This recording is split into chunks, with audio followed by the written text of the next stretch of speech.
When my husband's identical twin brother looked me in the eye and said he would replace David forever, I thought he was making a twisted joke about their lifelong rivalry. But when I discovered David's decomposing body in our basement 3 weeks later, I realized that some people will do anything to steal the life they believe they deserve. Before we jump back in, tell us where you're tuning in from. And if this story touches you, make sure you're subscribed, because tomorrow, I've saved something extra special for you. My name is Elena Vasquez, and until 6 months ago, I believed I was living the dream that every woman hopes to find. I was married to David Harrison, a successful architect who designed custom homes for wealthy clients throughout Northern California. We lived in one of his own creations, a stunning contemporary house nestled in the hills of Marin County, with floor-to-ceiling windows that offered breathtaking views of San Francisco Bay. David was everything I had hoped to find in a partner. Thoughtful, ambitious, and deeply committed to our relationship, he possessed the kind of steady presence that made me feel secure in ways I'd never experienced before. After a series of disappointing relationships in my 20s, meeting David at 31 felt like finding the missing piece of a puzzle I had been trying to solve my entire adult life. We had met at a charity gala for sustainable architecture, where David was being honored for his innovative use of eco-friendly materials in residential design. I was attending as a freelance journalist covering the event for a local magazine, more interested in the catered appetizers than the award presentations. But when David stepped up to accept his recognition, something about his quiet confidence and genuine humility caught my attention in a way that surprised me. During his brief acceptance speech, he spoke about architecture as a responsibility to create spaces where families could build meaningful lives together. He talked about homes as sanctuaries, where people could be their most authentic selves, protected from the chaos and uncertainty of the world outside. His words resonated with something deep inside me, perhaps because I had spent most of my adult life feeling like I was searching for exactly that kind of sanctuary. After the ceremony, I approached him under the pretense of requesting an interview for the magazine, though my personal interest far exceeded any professional obligation.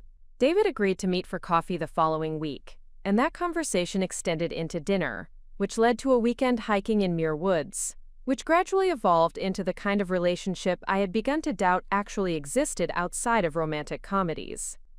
David was consistent in ways that initially surprised me. He called when he said he would call. He arrived when he promised to arrive. He listened with genuine attention when I spoke about my work, my dreams, and my concerns about the future. After years of dating men who seemed to view relationships as casual entertainment rather than serious partnerships, David's reliability felt revolutionary. Our courtship progressed with the measured pace of two adults who had learned from previous mistakes. We took time to understand each other's values, goals, and expectations before making commitments that would shape our futures. David introduced me to his passion for sustainable design and his vision of creating homes that would exist in harmony with their natural environments. I shared my love of storytelling and my ambition to write beyond magazine assignments, perhaps eventually publishing the novel I had been outlining in notebooks for the past 5 years.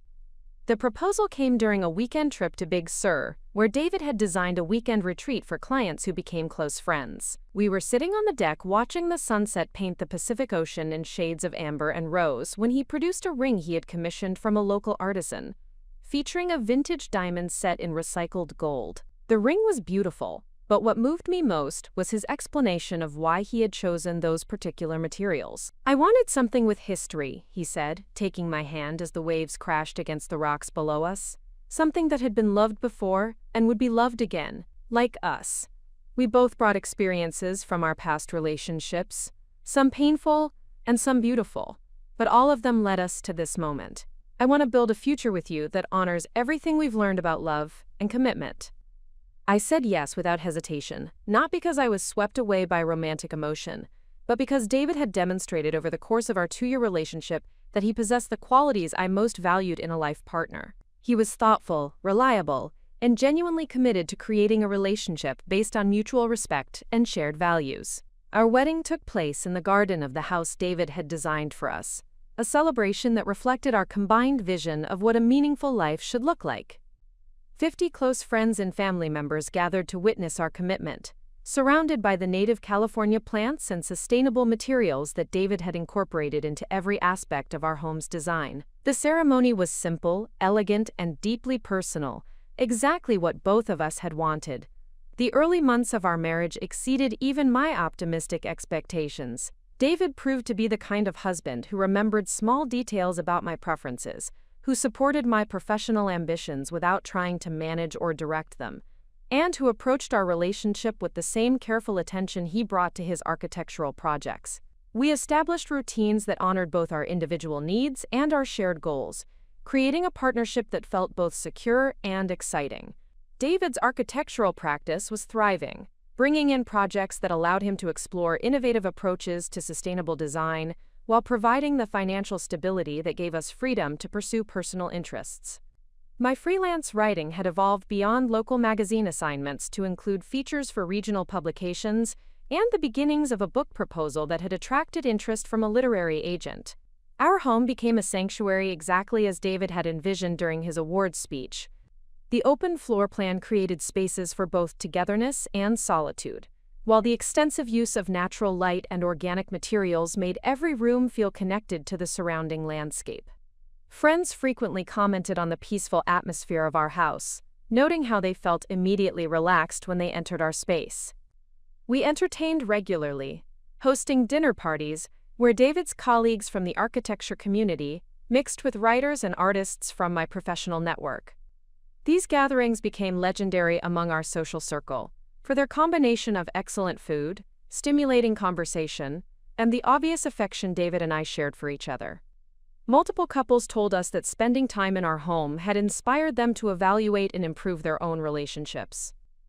But perfection, I was learning, often masks complications that are not immediately visible to outside observers.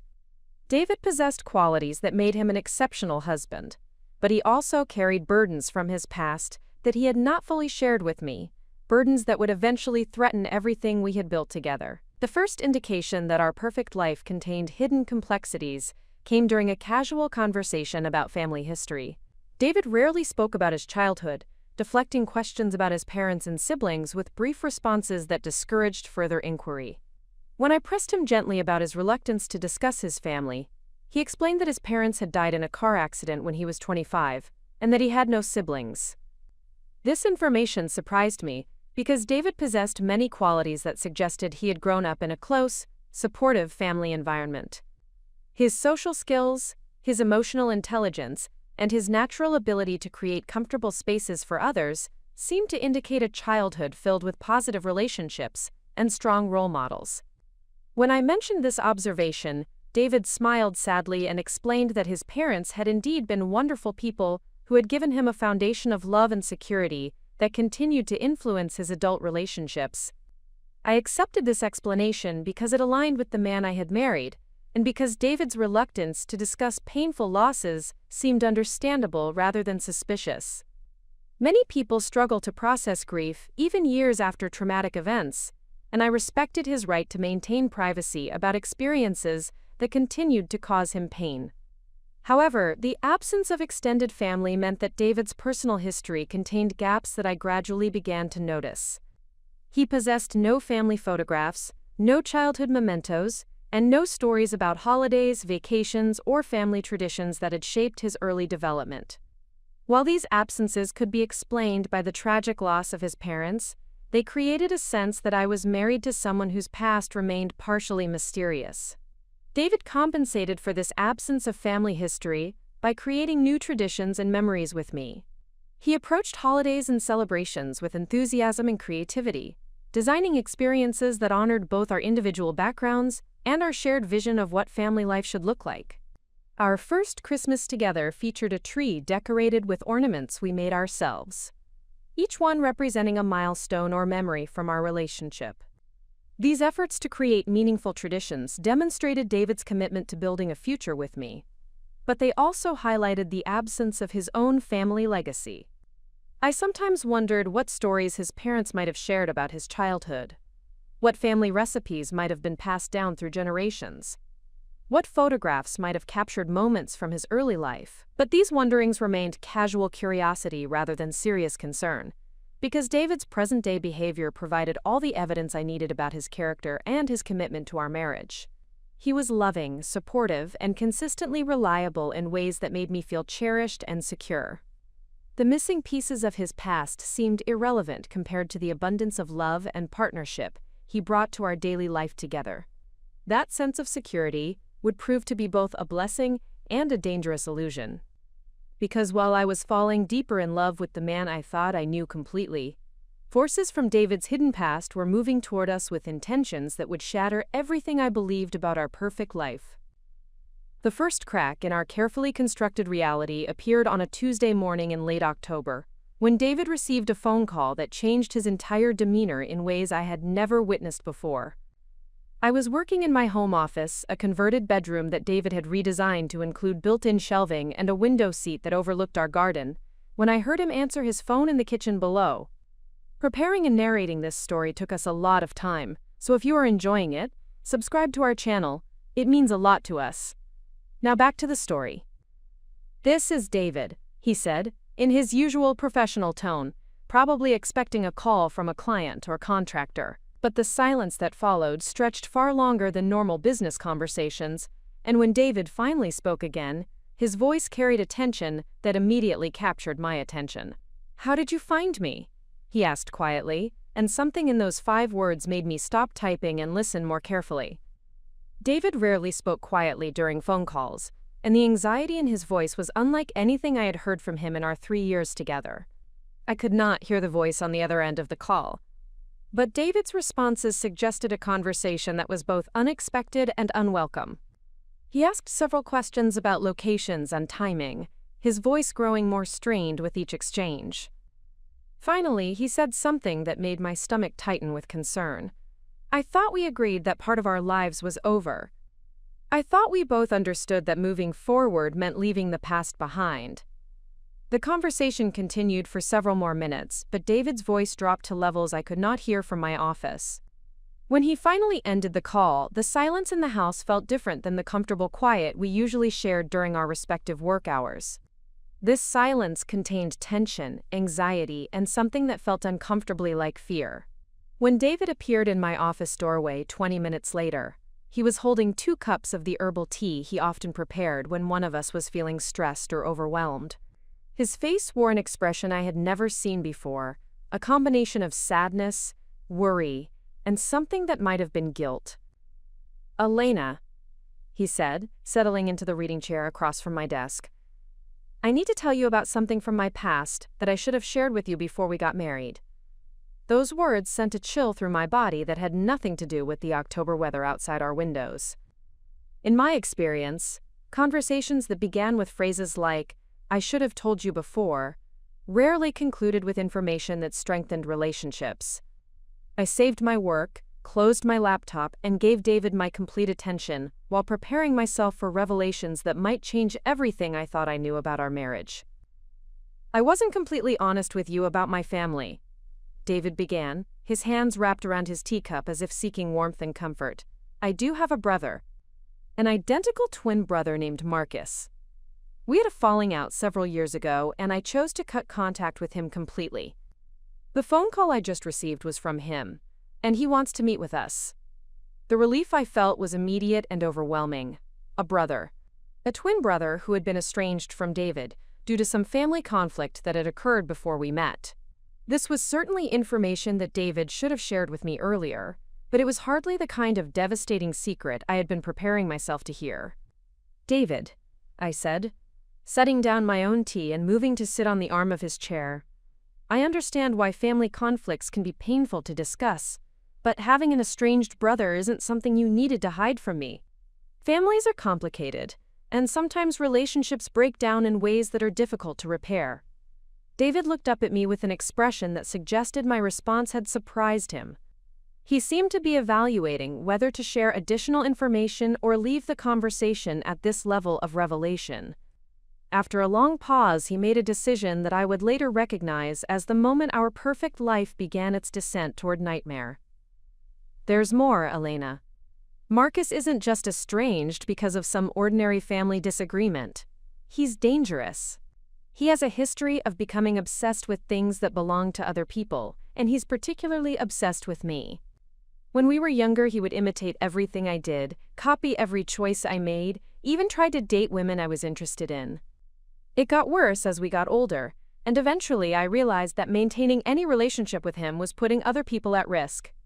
This information was significantly more concerning than simple family estrangement, but it still felt manageable. Many families contain individuals whose behavior creates difficulties for other family members, and David's decision to protect our relationship by avoiding contact with a problematic brother seemed reasonable rather than deceptive. "What does he want now?" I asked, beginning to understand why David had seemed so anxious during the phone call. "He says he wants to make amends. He claims he's gotten help for his problems and wants to rebuild our relationship. He specifically asked to meet both of us, to apologize for his past behavior and demonstrate that he's changed." David's expression suggested that he placed little credence in Marcus's claims about personal growth and positive change. But he also seemed to be considering the possibility that refusing to meet might create additional problems. "What do you think we should do?" I asked, deferring to David's superior knowledge about his brother's character and history. "I think we should meet with him once, in a public place, to hear whatever he has to say. If he has genuinely changed, then maybe we can consider limited contact in the future. If he hasn't changed, then at least we'll have given him an opportunity to demonstrate his current state of mind before we reinforce the boundaries I established years ago." This approach seemed reasonable and compassionate, reflecting the thoughtful way David approached most decisions. I agreed to the meeting, assuming that we would quickly determine whether Marcus had actually addressed whatever issues had caused the original estrangement, and then proceed accordingly.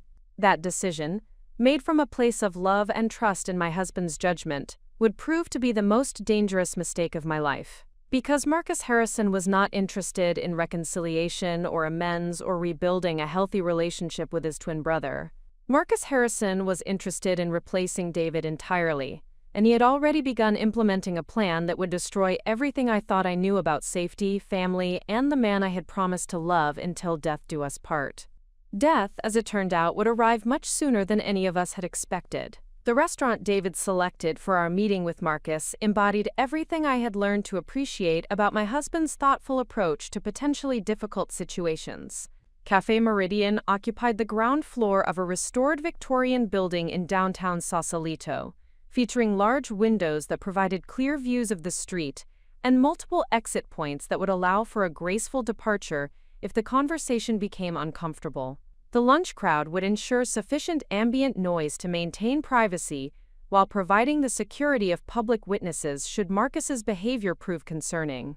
David arrived at the restaurant 15 minutes early, a habit that demonstrated his commitment to controlling variables he could influence while preparing for those he could not predict. I found him already seated at a corner table that offered optimal sightlines to both the entrance and the street beyond, his architectural training evident in his instinctive assessment of spatial relationships and potential vulnerabilities. He had ordered sparkling water for both of us, and was reviewing the menu with the focused attention he typically reserved for complex design problems. "How are you feeling about this?" I asked, settling into the chair that provided me with a clear view of his face while maintaining my own perspective on the restaurant's entrance. "Cautiously optimistic," David replied, though his body language suggested considerably more caution than optimism. His shoulders carried the subtle tension I had observed during challenging client meetings, and his hands moved with the restless energy that typically preceded difficult conversations. "Marcus can be charming when he wants something, so I expect he'll present well initially. The question is whether his apparent changes represent genuine growth or simply improved manipulation techniques." This distinction had not occurred to me previously, but David's experience with his brother provided insights into psychological patterns I had not encountered in my own family relationships. My parents and siblings possessed the typical range of personality quirks and communication challenges, but none of them had demonstrated the kind of concerning behavior David had described regarding Marcus. "What should I be watching for?" I asked, recognizing that David's familiarity with his brother's behavioral patterns could help me identify warning signs that might not be immediately obvious to someone meeting Marcus for the first time. "Pay attention to how closely he mirrors my mannerisms, speech patterns, and preferences," David explained, his voice carrying the weariness of someone who had analyzed these dynamics extensively over many years. "Marcus has always been exceptionally skilled at mimicking my behavior, but he takes it beyond normal sibling similarity into territory that feels invasive and deliberate. Also notice whether he shows genuine interest in you as an individual, or treats you primarily as an extension of me. These instructions provided me with a framework for evaluation, though I wondered whether my lack of experience with pathological behavior would limit my ability to recognize subtle manipulation techniques. David possessed years of exposure to Marcus's patterns, while I would be encountering these behaviors for the first time without the benefit of historical context or protective skepticism. "There he is," David said quietly, his entire posture shifting as he focused on someone approaching the restaurant entrance. I turned to observe Marcus Harrison's arrival, and the experience of seeing David's identical twin for the first time created a disorientation that no amount of preparation could have mitigated. The physical similarity between the brothers was extraordinary, extending beyond typical twin resemblance into an almost supernatural duplication of facial features, body structure, and movement patterns. Marcus wore a navy blazer over dark jeans, an outfit that could have been selected from David's own wardrobe, and his hair was styled in a manner virtually identical to my husband's current preference. But as he approached our table, I noticed subtle differences that distinguished him from David despite their remarkable physical similarity. Marcus's smile appeared broader and more immediate than David's typically reserved expressions, suggesting either genuine enthusiasm or practiced charm designed to create favorable first impressions. His eyes moved quickly around the restaurant, cataloging details with an intensity that felt different from David's more measured observations. Most significantly, his attention focused on me with a directness that seemed inappropriate for someone meeting his brother's wife for the first time. "David," Marcus said warmly, extending his hand for a handshake that lasted several seconds longer than conventional social protocols would suggest. "You look exactly the same. Success obviously agrees with you." "Marcus," David replied, his tone polite but notably reserved compared to his brother's apparent warmth. "Thank you for agreeing to meet in a public place. I'd like you to meet my wife, Elena." Marcus turned to me with a smile that immediately activated every instinct David had warned me to monitor. His eye contact was intense and sustained, his handshake firm but lingering, and his initial words confirmed David's concerns about his brother's inability to recognize appropriate boundaries. "Elena," Marcus said, pronouncing my name with careful attention that suggested he had been thinking about me extensively prior to our meeting. "David described you as intelligent and beautiful, but his descriptions didn't adequately capture how remarkable you actually are. I can see why he fell in love with you so completely. The compliment contained elements that would have been flattering from someone else, but delivered by Marcus, it felt uncomfortably invasive. His focus on my appearance seemed inappropriate for a first meeting, and his reference to David's feelings suggested knowledge of intimate aspects of our relationship that should not have been discussed between the brothers. "Thank you," I replied simply, choosing not to reciprocate his excessive enthusiasm while maintaining basic politeness. David's warnings about Marcus's tendency to appropriate his interests were already proving accurate within the first 2 minutes of our interaction. Marcus settled into his chair with the kind of confident familiarity that suggested he had been anticipating this meeting for far longer than the few days since his initial phone call. He ordered the same meal David had selected, a coincidence that might have been unremarkable, except for the deliberate way he studied David's choices before making his own decisions. "I know you have questions about why I wanted to meet," Marcus began, his attention alternating between David and me in a pattern that felt choreographed rather than natural. "I owe both of you explanations about my past behavior and assurances about my current intentions." The language he used struck me as oddly formal, as though he had rehearsed these phrases extensively before our meeting. Natural conversations typically develop organically, with spontaneous word choices and informal expressions that reflect genuine emotional states. Marcus's speech patterns suggested careful preparation rather than authentic communication. "I've spent the past 3 years in therapy working specifically on the issues that damaged our relationship." Marcus continued, his focus shifting to David with an intensity that seemed designed to demonstrate sincerity. "I've learned to recognize the patterns of thinking and behavior that led me to become unhealthily competitive with you, and I've developed strategies for managing those impulses in more appropriate ways."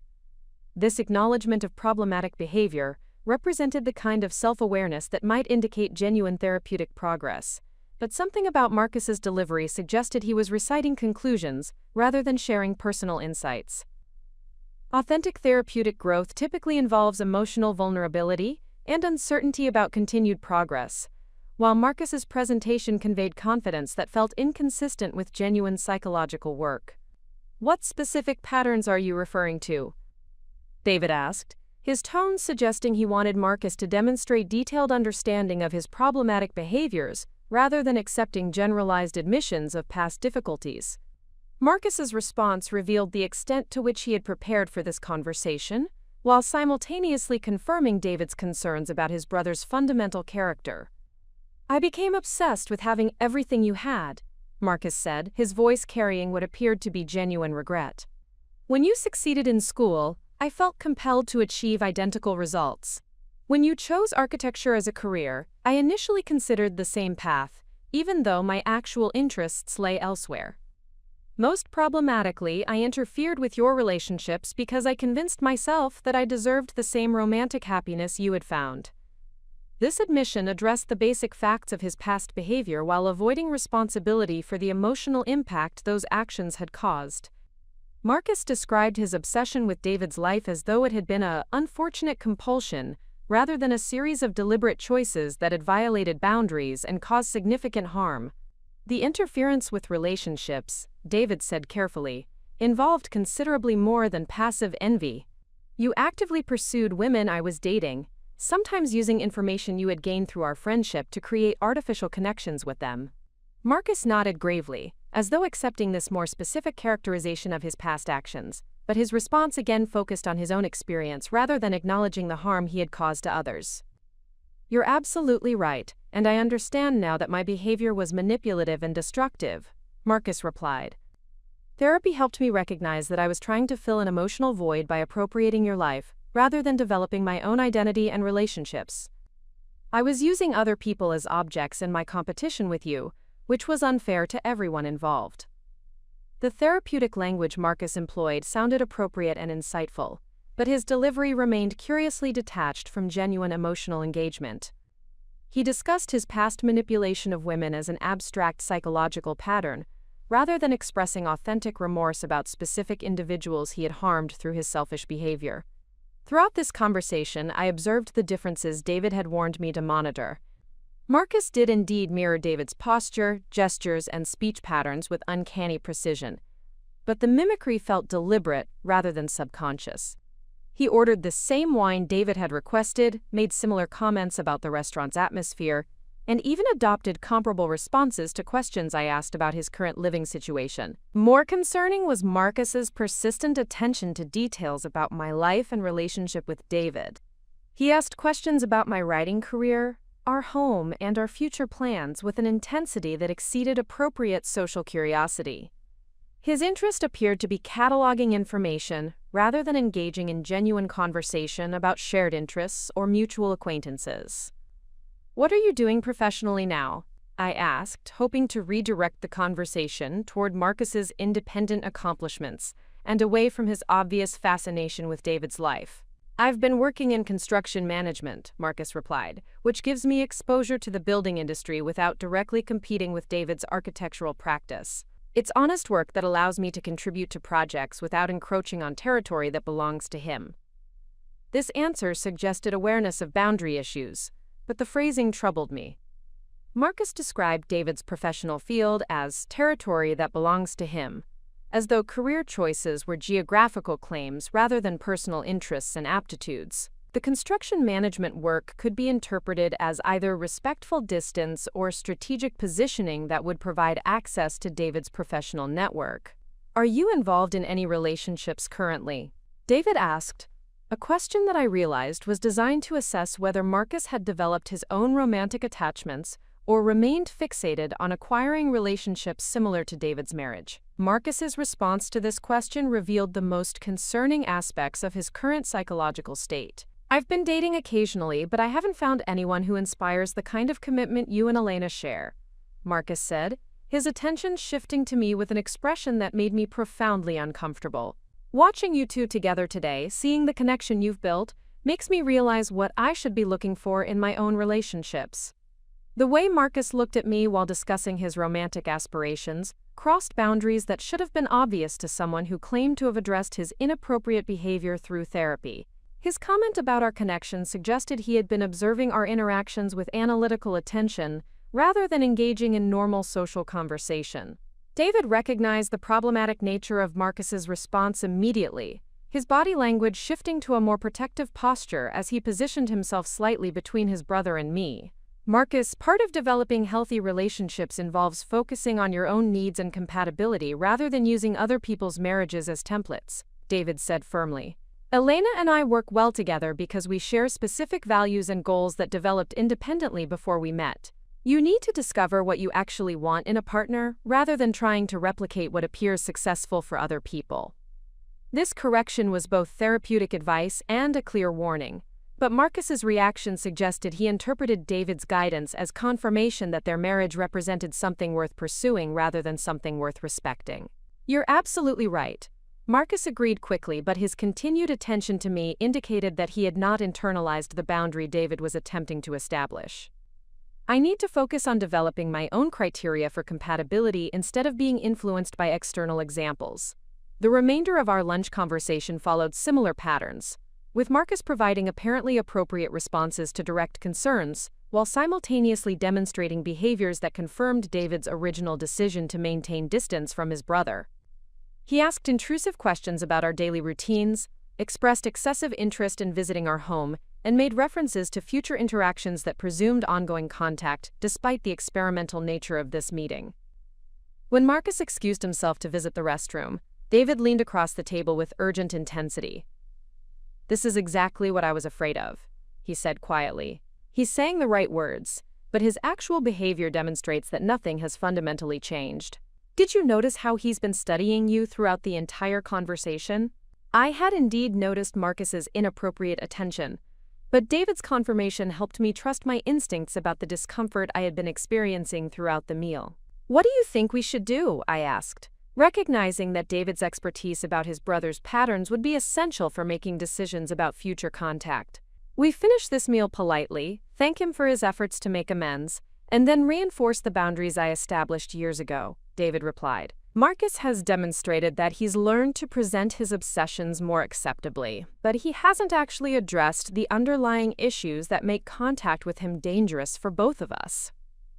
When Marcus returned from the restroom, he carried himself with a confidence that suggested he believed the meeting had been successful in achieving whatever goals he had established. His final comments confirmed David's assessment about his unchanged fundamental character.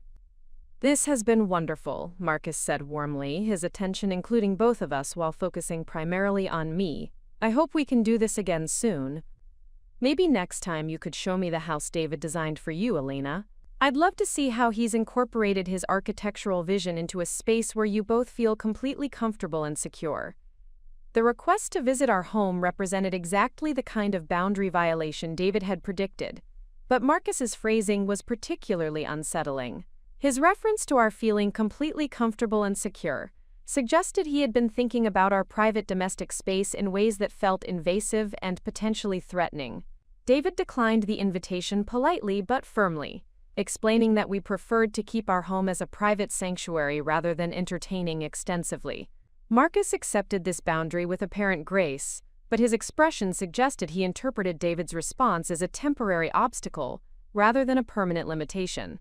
As we prepared to leave the restaurant, Marcus made one final comment that would haunt me for weeks afterward. "David, you've built such a beautiful life," he said, embracing his brother with enthusiasm that seemed genuine but felt possessive. "The successful career, the gorgeous wife, the perfect home. You have everything a man could want." Then he turned to me with a smile that no longer appeared charming but had become distinctly predatory. "Elena, you're everything David said you were and more. He's lucky to have found someone so perfect for him. I hope I'll be seeing much more of you in the future."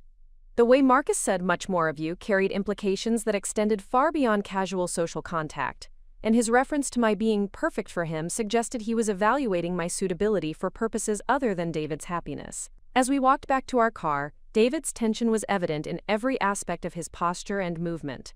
"That went exactly as I expected it would," he said grimly. "Marcus has learned to disguise his obsessions more effectively, but they're still there. If anything, his fixation on you is more intense than his historical patterns with my previous relationships. This assessment filled me with anxiety that extended beyond concern about awkward family dynamics. Marcus's behavior during our meeting suggested psychological issues that might escalate beyond social inappropriateness if he became convinced that our marriage represented something he deserved to possess. "What do we do now?" I asked, recognizing that my safety might depend on understanding the full extent of Marcus's potential for dangerous behavior. "We document this interaction, avoid future contact, and remain alert for signs that he's attempting to insert himself into our lives without our consent," David replied. "Marcus is intelligent and strategic, which makes him more dangerous than someone whose obsessions are purely impulsive. He'll likely spend time planning his next approach rather than acting immediately." That evening, I researched psychological patterns related to twin relationships and identity disorders, discovering information about conditions that could explain Marcus's behavior while providing guidance about protective measures we might need to implement. The literature suggested that individuals who become obsessed with appropriating other people's lives often escalate their behavior when their initial attempts at integration are rejected. David and I spent the following days establishing security measures that felt both necessary and surreal. We changed our phone numbers, installed additional locks on our doors and windows, and arranged for a security system that would alert us to anyone approaching our property outside normal visiting hours. These precautions felt excessive for managing an uncomfortable family relationship, but David's knowledge of his brother's capabilities suggested they were prudent responses to legitimate threats. Marcus had demonstrated sophisticated manipulation skills during our restaurant meeting, and his references to our home and daily routines indicated he had already been gathering information about our private lives. Within a week of our meeting with Marcus, we began receiving flowers and gifts delivered to our home address, always accompanied by cards signed with admiration, but never specifically identifying the sender. The timing of these deliveries suggested someone who had learned our work schedules and was ensuring the gifts would be discovered when we were both present to receive them together. David recognized these gestures as classic Marcus behavior designed to demonstrate both his continued attention and his ability to access our private space, despite our efforts to maintain distance. The gifts represented boundary violations disguised as romantic thoughtfulness, and their anonymous nature provided Marcus with plausible deniability if we confronted him directly. More disturbing were the subtle signs that someone had been observing our property during our absences. Garden tools moved from their usual locations, small items missing from our outdoor furniture, changes in the positioning of decorative elements that could be explained by wind or animals but felt too systematic to be coincidental. These incidents created an atmosphere of persistent unease that began affecting both our work performance and our relationship satisfaction. The home that had represented sanctuary and security now felt potentially compromised, and our daily routines became exercises in vigilance rather than comfortable familiarity. 2 weeks after our restaurant meeting, the anonymous gifts escalated to personal items that could only have been selected by someone with intimate knowledge of my preferences and interests. A first edition of a novel I had mentioned wanting to find during a conversation with David months earlier. A piece of jewelry that perfectly matched my existing collection despite representing a style that would not be obvious to casual observers.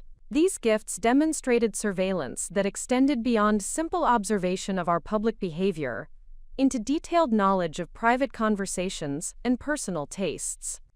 Marcus had somehow gained access to information about my interests and preferences that should have been available only to David or to someone who had been monitoring our most intimate discussions. The realization that our privacy had been so thoroughly violated marked the moment when my fear evolved from generalized anxiety about an uncomfortable family member into specific terror about a dangerous individual who had been planning our destruction far longer than we had realized. That night, as David and I discussed options for protecting ourselves from his brother's escalating obsession, I understood that our perfect life had already ended. We were no longer a couple enjoying the sanctuary we had created together.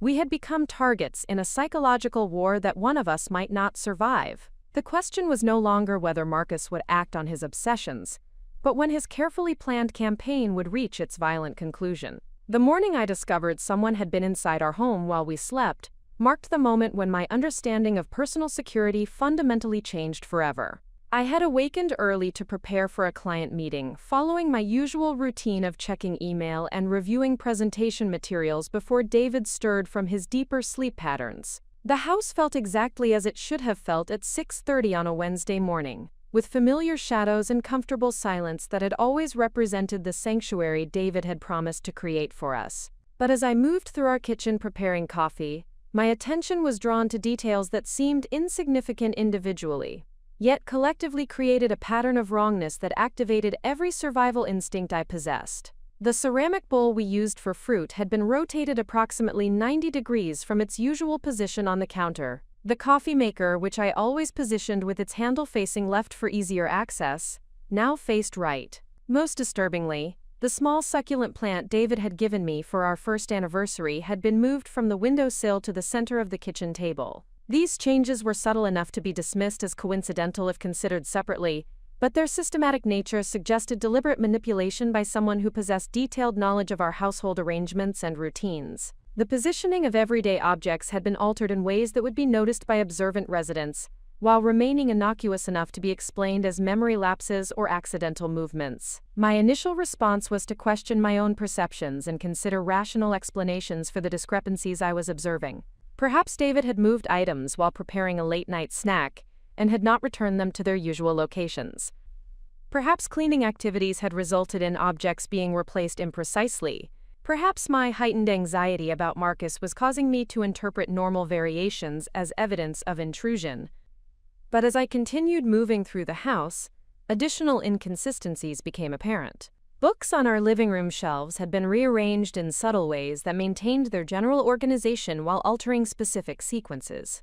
Photographs on David's desk had been repositioned slightly, maintaining their decorative purpose while revealing different angles and perspectives. The throw pillows on our sofa had been redistributed in a pattern that looked intentional but differed from our usual arrangement. The cumulative effect of these small changes created an atmosphere of violation that transcended the minor inconvenience of misplaced objects. Someone had been inside our private space, touching our possessions, and studying our personal belongings with sufficient attention to create systematic alterations that would demonstrate their presence without causing obvious damage or disruption. I awakened David immediately, recognizing that his expertise regarding Marcus's behavioral patterns would be essential for interpreting what appeared to be evidence of sophisticated psychological warfare. David's response to my observations confirmed that my concerns were not products of paranoid imagination, but rational reactions to genuine threat indicators. "This is exactly how Marcus operates," David said grimly, his professional composure unable to completely mask the anxiety that had become a constant presence in his demeanor since our restaurant meeting. "He wants us to know he was here, but he also wants to maintain plausible deniability if we confront him directly. The changes are obvious enough for us to notice, but subtle enough for him to claim we are imagining things if we accuse him of breaking into our home." This explanation provided context for Marcus's strategy, while simultaneously revealing the sophisticated nature of his campaign against our marriage and security. He was not acting impulsively or emotionally, but implementing a carefully planned psychological assault designed to erode our sense of safety and control over our own environment. David conducted a systematic inspection of our home's security systems, discovering that our newly installed alarm had been disarmed during the night and reset before our awakening. The process required intimate knowledge of the system's operation and access to codes that should have been known only to David, myself, and the installation technician who had configured the equipment. How could Marcus have obtained our alarm codes? I asked, recognizing that this level of access suggested preparation and resources that extended beyond casual observation of our daily routines. "Marcus has always been exceptionally skilled at acquiring information he should not possess," David replied, his tone carrying the weariness of someone who had dealt with these violations repeatedly throughout his adult life. "He's intelligent, patient, and completely willing to exploit professional relationships and social connections to gain access to private information about people he's targeting." This assessment suggested that Marcus's campaign against us had been developing for considerably longer than the few weeks since his initial phone call. He had likely been gathering intelligence about our lives, our routines, and our security measures for months or possibly years before making contact and proposing the meeting that we had interpreted as an attempt at reconciliation. The realization that we had been under surveillance for an extended period without our knowledge created a sense of vulnerability that transformed every aspect of our daily experience. Conversations we had considered private might have been monitored. Activities we had assumed were unobserved might have been cataloged. Decisions we had made independently might have been influenced by information Marcus had gathered through his covert observation of our lives. David contacted the alarm company immediately, reporting the security breach and requesting an investigation into how unauthorized access might have been obtained. The customer service representative expressed appropriate concern and promised immediate technical support, but her explanations about potential vulnerabilities in the system provided little reassurance about our ability to prevent future intrusions. System codes can sometimes be compromised through social engineering, the technician explained during his emergency service call that afternoon. Someone with sufficient knowledge about your personal information might be able to convince customer service representatives to provide access by impersonating authorized users or claiming emergency circumstances. This vulnerability highlighted a fundamental limitation of technological security measures when confronting adversaries who possess intimate knowledge of their targets, personal histories, and behavioral patterns. Marcus's advantages as David's identical twin extended beyond physical resemblance into detailed familiarity with information that could be used to defeat security protocols designed to protect against strangers rather than family members. We changed our alarm codes, installed additional motion sensors, and arranged for enhanced monitoring services that would provide immediate response to any future security breaches. But these measures felt insufficient for protecting against someone who had already demonstrated the ability to penetrate our defenses while maintaining plausible deniability about his actions. More fundamentally, the violation of our home had transformed our sanctuary into a space that felt potentially compromised, regardless of whatever technological protections we might implement. The psychological impact of knowing that someone had moved through our private spaces, examined our personal possessions, and demonstrated his ability to access our most intimate environment created persistent anxiety that could not be resolved through security equipment alone. The anonymous gifts continued arriving with increased frequency and personalization that demonstrated expanding knowledge of my preferences, interests, and daily activities. A rare edition of poetry by an author I had mentioned admiring during a casual conversation with a colleague months earlier. A piece of handmade jewelry featuring a design motif that appeared in artwork I had purchased for my home office. A vintage fountain pen identical to one I had admired during a shopping trip with David but had decided was too expensive to purchase. These gifts represented more than simple surveillance of our public activities. They indicated access to information about private conversations, personal interactions, and individual moments that should have been known only to David or to someone who had been conducting comprehensive monitoring of our lives across multiple contexts and relationships. The escalation in gift personalization was accompanied by changes in delivery methods that suggested increasing boldness and sophistication in Marcus's approach. Earlier deliveries had been left by courier services that maintained records of sender information, even when that information proved to be false upon investigation. Recent gifts appeared directly on our doorstep without any indication of how they had been delivered, suggesting that Marcus was personally placing them rather than using intermediary services. This direct involvement represented a significant escalation in his willingness to risk exposure and confrontation. Personal delivery of gifts required physical presence at our property during times when discovery was possible, indicating either growing confidence in his ability to avoid detection or increasing compulsion that was overriding his previous caution about maintaining distance. David's analysis of the delivery patterns revealed additional disturbing implications about the extent of Marcus's surveillance activities. "He's not just watching our house," David explained, reviewing the timing of gift appearances relative to our daily schedules. "He's tracking our movements throughout the day to identify optimal windows for approaching our property unobserved." That level of coordination requires continuous monitoring of our activities across multiple locations. This assessment suggested that Marcus had been following us to work, monitoring our professional appointments, and cataloging our social activities with sufficient precision to predict when our home would be unoccupied for specific periods. The scope of surveillance necessary to achieve such coordination indicated resources and dedication that extended far beyond casual obsession into organized campaign territory. I began modifying my daily routines to include counter-surveillance measures that felt both necessary and surreal. Varying my routes to work, altering my schedule unpredictably, and maintaining heightened awareness of my surroundings became essential practices for maintaining even the illusion of privacy and security. These adaptations represented fundamental changes in how I moved through the world, transforming simple activities like grocery shopping or meeting friends into exercises in tactical awareness. The psychological toll of living under persistent surveillance began affecting both my professional performance and my relationship with David. Concentration became difficult when every unexpected sound might represent an intrusion. Sleep patterns were disrupted by hypervigilance that made relaxation impossible even in our own bedroom. Social interactions were constrained by concerns about sharing information that might be intercepted and used against us.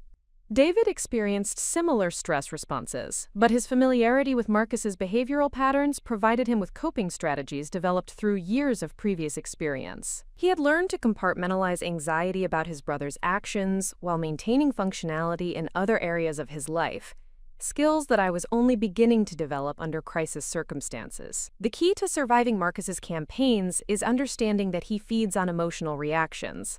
David explained during one of our evening strategy sessions that had replaced our previous relaxed conversations about work and future plans. He escalates his behavior in response to evidence that he's successfully disrupting our lives. Maintaining as much normalcy as possible while implementing protective measures is both a survival strategy and a form of psychological resistance. This guidance provided a framework for managing my responses to Marcus's provocations while maintaining the personal strength necessary for enduring what appeared to be an extended siege on our marriage and security. I began practicing emotional regulation techniques that would allow me to acknowledge threats without being paralyzed by fear, and to take protective actions without surrendering control over my daily life to someone who was attempting to orchestrate our destruction. 3 weeks after the first home invasion, we discovered evidence of a second intrusion that demonstrated escalating boldness and intimacy in Marcus's violations of our privacy. Items from my personal wardrobe had been moved and examined, with particular attention to intimate apparel that should never have been accessible to anyone other than David. The systematic nature of the searching suggested that Marcus had spent considerable time in our bedroom, studying my possessions and perhaps imagining scenarios involving their use. This violation crossed boundaries that transformed my fear from general anxiety about an unstable family member into specific terror about someone who was developing sexual obsessions that might culminate in physical assault. The examination of my intimate clothing indicated that Marcus's fixation on our marriage had evolved beyond desire to possess David's life into fantasies about possessing me personally. David's reaction to this escalation revealed the full extent of his fears about his brother's potential for violence. Marcus has never directly harmed anyone physically, David said carefully, but his obsessions have become increasingly sexual and possessive over the years. The progression from watching your life to touching your personal belongings suggests he's moving toward more direct action.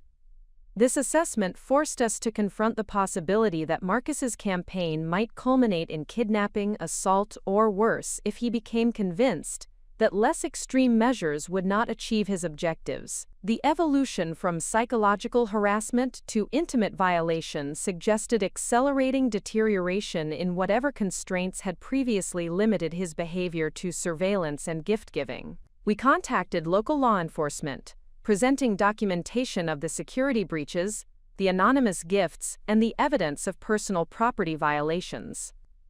The responding officer was professional and sympathetic, but her explanation of legal limitations highlighted the challenges of prosecuting someone who had not yet committed clearly defined criminal acts. Trespassing and harassment charges require either direct evidence of the perpetrator's identity or confession of the acts, she explained. Anonymous gifts and subtle rearrangement of household items are difficult to prosecute without proof of who is responsible, especially when the suspected individual could claim the changes were accidental or imagined. The legal system's requirements for evidence and identification created a protection gap that sophisticated stalkers could exploit by maintaining plausible deniability about their actions. Marcus's careful approach to avoiding direct confrontation or obvious criminal behavior was designed to exploit exactly these limitations in law enforcement response to psychological harassment. However, the police report established an official record of our concerns that could support future legal action if Marcus's behavior escalated to levels that met clearer criminal standards. The documentation also triggered increased patrol attention to our neighborhood, providing some deterrent effect, even if it could not guarantee complete protection. The following week brought the most disturbing development in Marcus's campaign against our marriage and security. David received a phone call at his office from someone claiming to be a potential client interested in commissioning a custom home design. The caller possessed detailed knowledge of David's architectural portfolio and spoke knowledgeably about sustainable building techniques that suggested legitimate interest in David's professional services. However, during the conversation, the caller made references to David's personal life that revealed intimate knowledge of our marriage and daily routines. He mentioned my writing career with specific details about projects I had completed recently. He referenced our home's design features that would not be publicly available information. Most disturbingly, he commented on David's wife's beauty in language that seemed inappropriately personal for a business conversation. David recognized the voice as Marcus's, despite his brother's attempts to disguise his speech patterns and tone. The phone call represented another escalation in Marcus's willingness to insert himself directly into our lives, while maintaining the pretense of coincidental contact rather than deliberate harassment. He's testing boundaries to see how far he can push before we react, quote, David explained after reporting the incident to the police detective who had been assigned to our case. The fake client call allows him to gather more information about my business operations while demonstrating that he can reach me anywhere, anytime he chooses. This contact at David's workplace expanded the scope of Marcus's campaign beyond our home and personal activities into professional territory that could threaten David's career and financial stability. Clients and colleagues who became aware of our family crisis might question David's ability to maintain professional focus, creating business consequences that could compound the personal stress Marcus was generating. The fake client call also represented intelligence gathering that could support future elements of Marcus's campaign. Information about David's current projects, his business relationships, and his professional schedule could enable more sophisticated approaches to disrupting our lives and isolating us from support systems that might otherwise provide assistance during this crisis. That evening, as David and I reviewed security footage from our enhanced surveillance system, we discovered video evidence that confirmed our worst fears about Marcus's escalating behavior. The recordings showed a figure moving through our backyard during the early morning hours, examining windows and testing door locks with systematic thoroughness that suggested military or law enforcement training. The intruder's face was not clearly visible due to strategic positioning relative to camera angles, but his physical dimensions and movement patterns were consistent with Marcus's appearance and behavior. Most significantly, the figure appeared comfortable navigating our property in darkness, suggesting previous reconnaissance that had familiarized him with the layout and potential obstacles. He's no longer just watching and entering when we're away, David said grimly, reviewing the timestamp that indicated the intrusion had occurred while we were sleeping upstairs. He's conducting operational planning for something that requires intimate knowledge of our home's vulnerabilities and access points. This escalation represented the moment when Marcus's campaign transitioned from psychological harassment into preparation for direct action that could involve kidnapping, assault, or worse. The systematic evaluation of our property's security weaknesses suggested planning for scenarios that would require overcoming our defenses and potentially restraining or harming us physically. We immediately contacted the police detective handling our case, providing the video evidence and requesting enhanced protection based on the clear indication that Marcus was planning criminal acts that could result in serious injury or death. The detective's response was more aggressive than previous law enforcement interactions, reflecting the shift from ambiguous harassment to documented evidence of criminal intent. This video shows clear evidence of stalking behavior and criminal trespass, she confirmed. We now have grounds for obtaining a restraining order and can pursue charges even if we cannot immediately locate and arrest the suspect.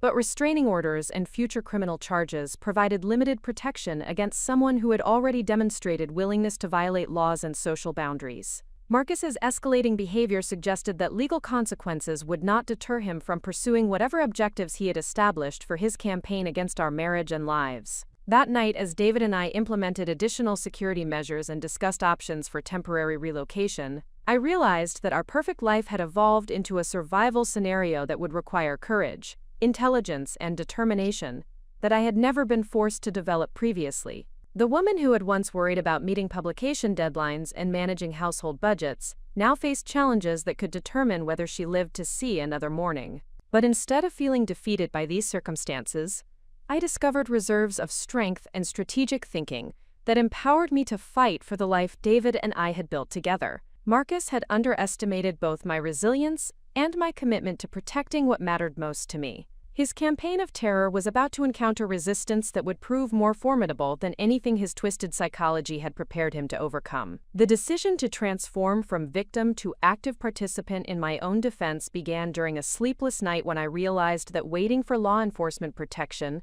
or hoping Marcus would abandon his campaign represented strategies that placed my survival in the hands of external forces beyond my control. The restraining order had been issued, but Marcus had not been located for service. The police surveillance of our neighborhood provided comfort, but could not guarantee continuous protection.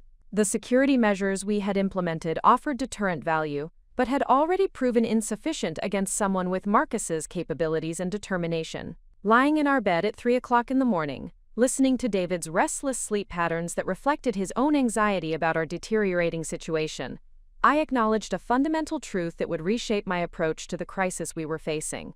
No one else could protect me with the dedication and strategic focus that I could bring to protecting myself. Law enforcement officers had multiple cases requiring their attention. Security systems operated according to programmed parameters that could not adapt to evolving threats. Even David, despite his love and commitment, carried emotional burdens about his brother that might compromise his ability to take necessary actions when decisive moments arrived. But I possessed advantages that Marcus had not calculated into his campaign against our marriage and security.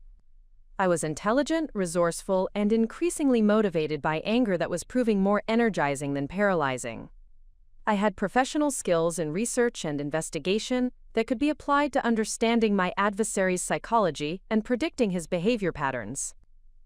Most significantly, I had nothing to lose except a life that Marcus was already working systematically to destroy. The transformation began with comprehensive research into Marcus's background, activities, and associations that extended far beyond the limited information David had shared about their childhood conflicts and adolescent competition. If Marcus had been conducting surveillance and intelligence gathering about our lives, I would reciprocate with equal thoroughness and superior strategic planning.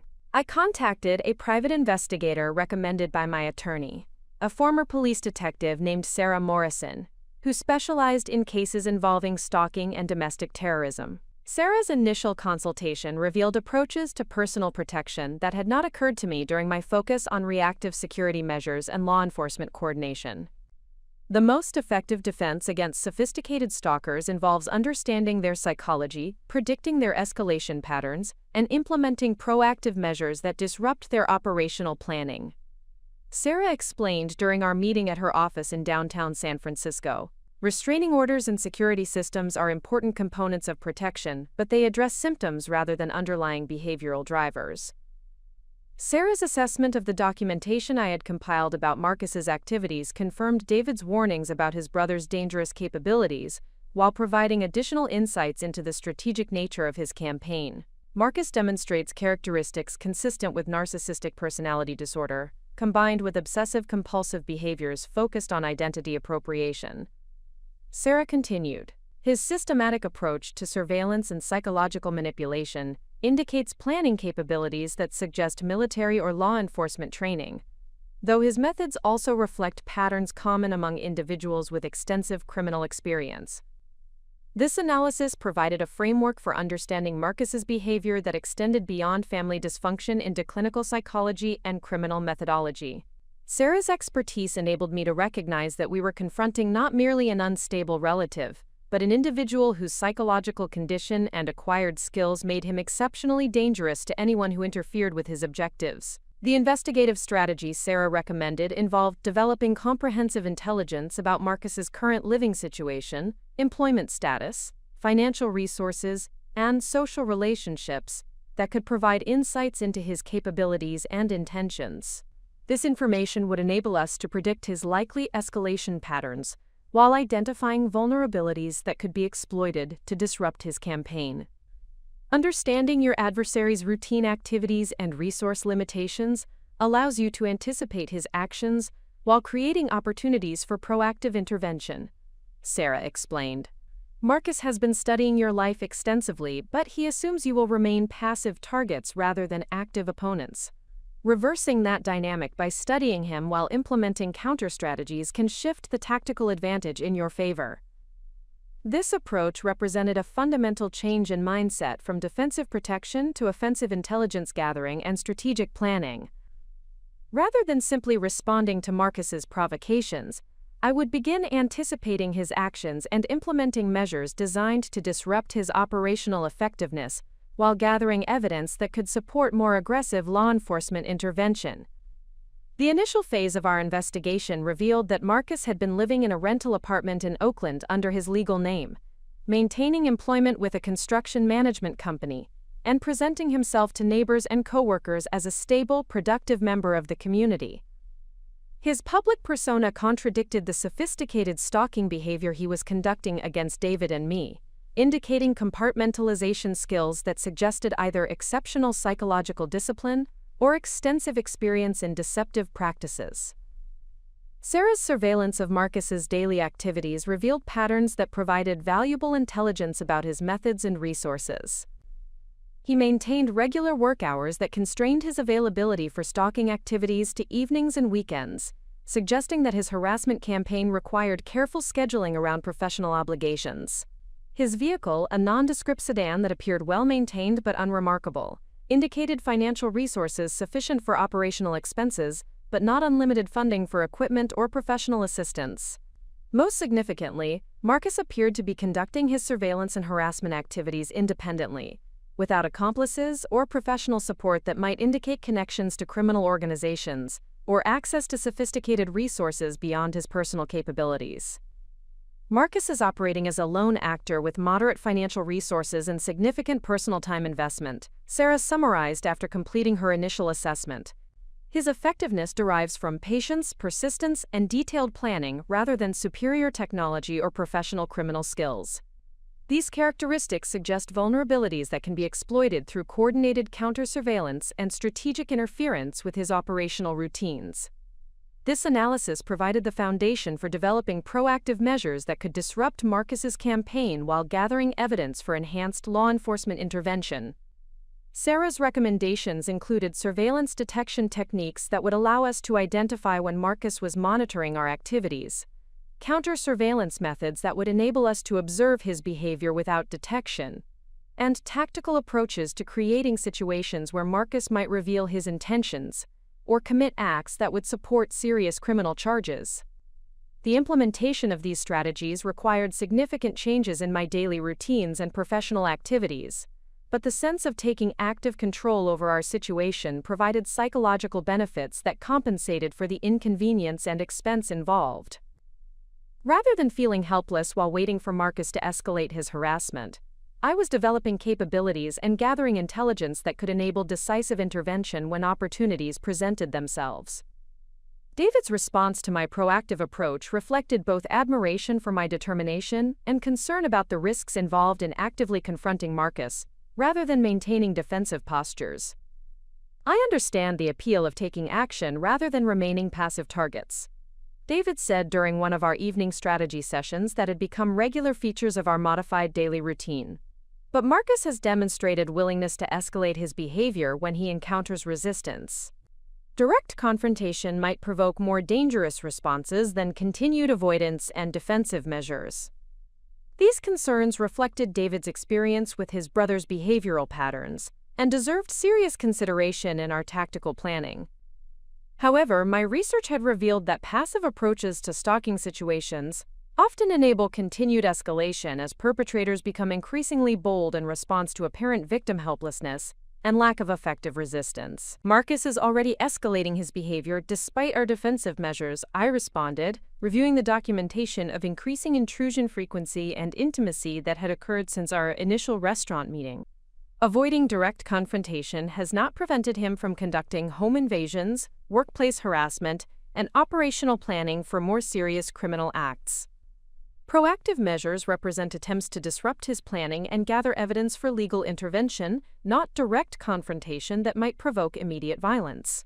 This distinction between strategic intelligence gathering and confrontational provocation became central to our approach, as we implemented counter-surveillance techniques and disruption strategies designed to interfere with Marcus's operational effectiveness, without creating immediate physical danger. The first test of our proactive strategy occurred when Sarah's surveillance identified a pattern in Marcus's monitoring of my work schedule and professional appointments. He had been following me to client meetings and coffee shop work sessions with sufficient regularity to predict my movements and identify opportunities for delivering anonymous gifts or conducting property surveillance, while David and I were both absent from home. Rather than varying my schedule randomly to avoid detection, I began implementing deliberate deception strategies designed to waste Marcus's time and resources while providing opportunities to observe his surveillance methods and capabilities. False appointments at locations where Sarah could monitor his behavior, decoy activities that required him to spend hours waiting for events that would not occur, and coordination with law enforcement to be present when Marcus appeared at predicted times and locations. These tactics proved remarkably effective at disrupting Marcus's operational routine, while providing valuable intelligence about his methods and psychological responses to unexpected developments. When his surveillance efforts repeatedly resulted in wasted time and failed intelligence gathering, Marcus began making mistakes that revealed his location and activities to our counter-surveillance efforts. More significantly, the tactical pressure appeared to be affecting Marcus's emotional stability in ways that could support more aggressive law enforcement intervention. His patience with careful planning was being eroded by frustration with failed surveillance attempts, leading to more impulsive behaviors that created greater exposure to detection and arrest. The breakthrough in our intelligence gathering occurred when Marcus attempted to gain employment with the landscaping company that maintained our property, apparently seeking legitimate access to our home environment that would enable more extensive surveillance and potential physical intrusion. Sarah's monitoring of his job application process revealed identity documentation and employment history that contained discrepancies requiring investigation. The background check revealed that Marcus had been terminated from his previous construction management position due to conflicts with supervisors about unauthorized access to project sites and inappropriate interactions with female employees and clients. His personnel file contained complaints about stalking behavior and boundary violations that had been resolved through termination rather than criminal prosecution, suggesting a pattern of problematic conduct extending beyond his obsession with David and me. More disturbing was the discovery that Marcus had been using false identity documents and fabricated employment references to secure his current position, indicating criminal capabilities that extended beyond harassment and stalking into identity theft and document fraud.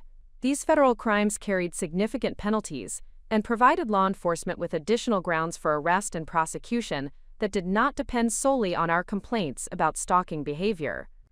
Sarah's investigation also revealed that Marcus had been researching David's architectural projects and professional relationships with intensity that suggested planning for sabotage or violence directed at David's career and business associates.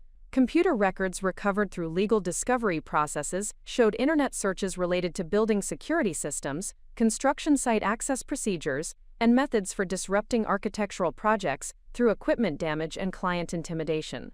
This evidence indicated that Marcus's campaign was expanding beyond personal harassment toward professional sabotage that could threaten David's career, financial security, and business relationships. The scope of his planning suggested objectives that extended beyond simple identity appropriation into systematic destruction of David's life and reputation.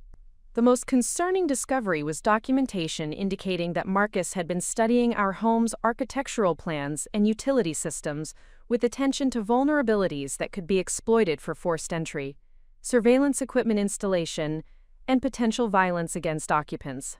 His research included information about alarm systems, emergency response protocols, and neighbor surveillance patterns that suggested preparation for activities requiring extended time inside our property without detection.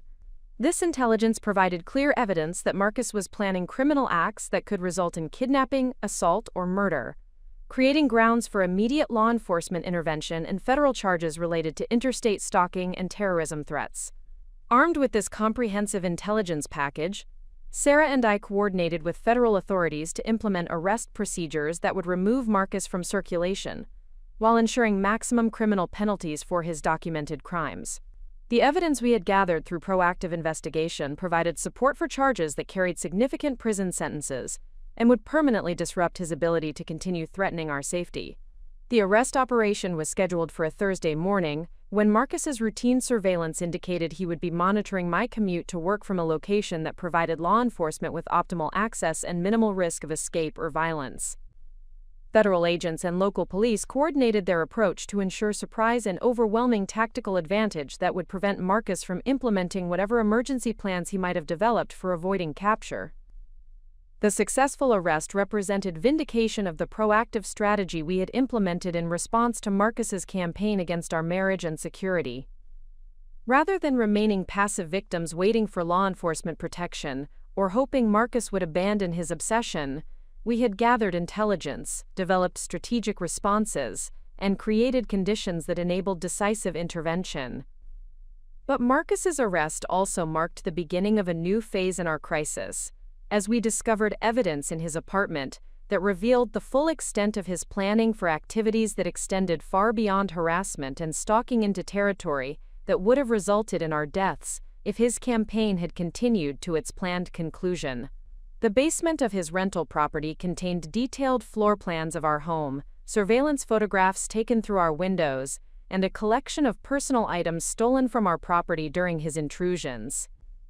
Most terrifyingly, the space also contained restraints, weapons, and chemical substances that appeared intended for use in kidnapping and murder scenarios that Marcus had been developing for months. The discovery of this operational planning facility confirmed that our decision to take proactive action had literally saved our lives.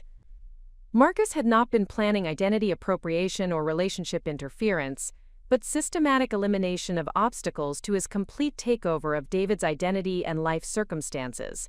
The evidence recovered from Marcus's apartment also revealed that his campaign had been far more extensive and sophisticated than we had realized. Hidden cameras had been recording our intimate conversations for months. Detailed psychological profiles had been compiled to predict our responses to various harassment techniques. Contingency plans had been developed for scenarios involving law enforcement intervention, neighborhood security measures, and potential resistance from David or me. Most disturbing was documentation indicating that Marcus had been planning to murder David and assume his identity permanently, using detailed knowledge of David's professional relationships, personal history, and behavioral patterns to maintain the deception indefinitely, while keeping me as a prisoner who would be forced to participate in validating his impersonation. This revelation transformed our understanding of the crisis we had survived and the significance of the proactive measures that had enabled Marcus's capture before he could implement his murderous plans. We had not simply escaped harassment or avoided inconvenience, but had prevented our own deaths through intelligence gathering, strategic planning, and decisive action when conventional protection proved insufficient. The experience had revealed capabilities and strength that I had not known I possessed, while demonstrating that survival sometimes requires transformation from passive victim to active defender of one's own life and security. The woman who had once relied on others for protection had developed skills and confidence that would serve me throughout the remainder of my life, regardless of whatever challenges the future might present. Marcus's arrest and the revelation of his murderous intentions marked the end of our immediate crisis, but the beginning of a new understanding of personal strength, strategic thinking, and the importance of taking decisive action when survival depends on individual initiative rather than external protection. The federal detention facility where Marcus was being held pending trial represented the first genuinely secure environment I had experienced in months. Yet walking through its reinforced corridors to provide testimony for the prosecution team created anxiety that transcended my relief about his capture. The evidence recovered from his apartment had transformed our understanding of the danger we had survived, but it had also revealed the extent to which our private lives had been violated, and our future had been planned by someone whose psychological pathology defied rational comprehension. Detective Sarah Morrison accompanied me to the facility, her professional presence providing both practical support and emotional reassurance as we prepared to review evidence that would formally document the most intimate violations of privacy and security that any individual should endure.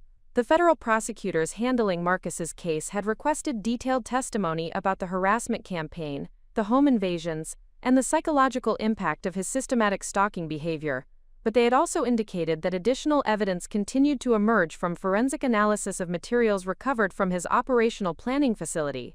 Assistant District Attorney Michael Chen met us in a secure conference room designed for sensitive case discussions, his demeanor reflecting both professional confidence and genuine concern about the disturbing nature of the evidence we would be reviewing. His preliminary assessment of the charges against Marcus indicated that federal authorities were pursuing maximum penalties for crimes that extended far beyond typical stalking cases into territory involving terrorism, kidnapping conspiracy, and premeditated murder planning.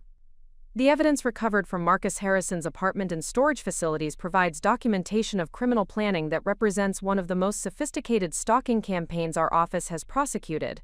Attorney Chen explained as he organized files containing photographs, documents, and digital evidence that would form the foundation of the federal case.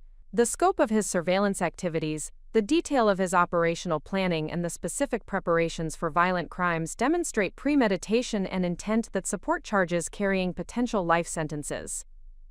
This assessment confirmed that our decision to implement proactive intelligence gathering and strategic countermeasures had literally prevented our murders, rather than simply avoiding continued harassment. The criminal charges being pursued reflected the gravity of Marcus's intentions, and the proximity we had reached to becoming victims of carefully planned homicides disguised as identity theft. The first category of evidence Attorney Chen presented involved the surveillance materials Marcus had been collecting throughout his months-long campaign against our marriage and security. Hundreds of photographs taken through telephoto lenses documented our daily routines with precision that revealed comprehensive knowledge of our movements, schedules, and behavioral patterns. Images of our home's interior taken through windows during various times of day and night provided detailed intelligence about our living spaces, security measures, and personal habits that would have enabled virtually unrestricted access to our private environment. Most disturbing were the photographs of me taken in circumstances where I had reasonable expectations of privacy and security. Images captured through bedroom windows during personal moments. Photographs taken in professional settings where Marcus had no legitimate reason for presence. And documentation of private interactions with friends and colleagues that revealed the extent to which every aspect of my life had been under systematic observation and analysis. These surveillance materials indicate that Marcus Harrison had been monitoring your activities for approximately 8 months prior to making initial contact. Attorney Chen continued, his professional tone unable to completely mask his personal reaction to the invasive nature of the evidence. The systematic documentation of your routines, relationships, and private behaviors provided him with intelligence necessary for planning more intrusive and potentially violent interventions in your lives. The 8-month timeline meant that Marcus had been conducting surveillance throughout the period when David and I had been celebrating our marriage, establishing our professional routines, and building the life together that we had believed represented security and happiness. Every private conversation, every intimate moment, and every expression of love and commitment had been observed and documented by someone whose intentions involved our eventual destruction.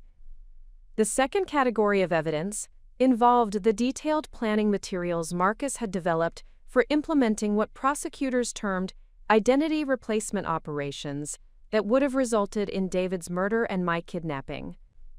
Floor plans of our home, marked with optimal entry points, surveillance equipment placement locations, and tactical considerations for overpowering occupants, demonstrated military-level operational planning that suggested either professional training or extensive criminal experience. The plans included specific scenarios for eliminating David, while maintaining plausible explanations for his disappearance that would not immediately trigger law enforcement investigation. Marcus had researched methods for disposing of human remains, creating false documentation of voluntary departure, and maintaining David's professional and financial obligations in ways that would prevent immediate detection of his death.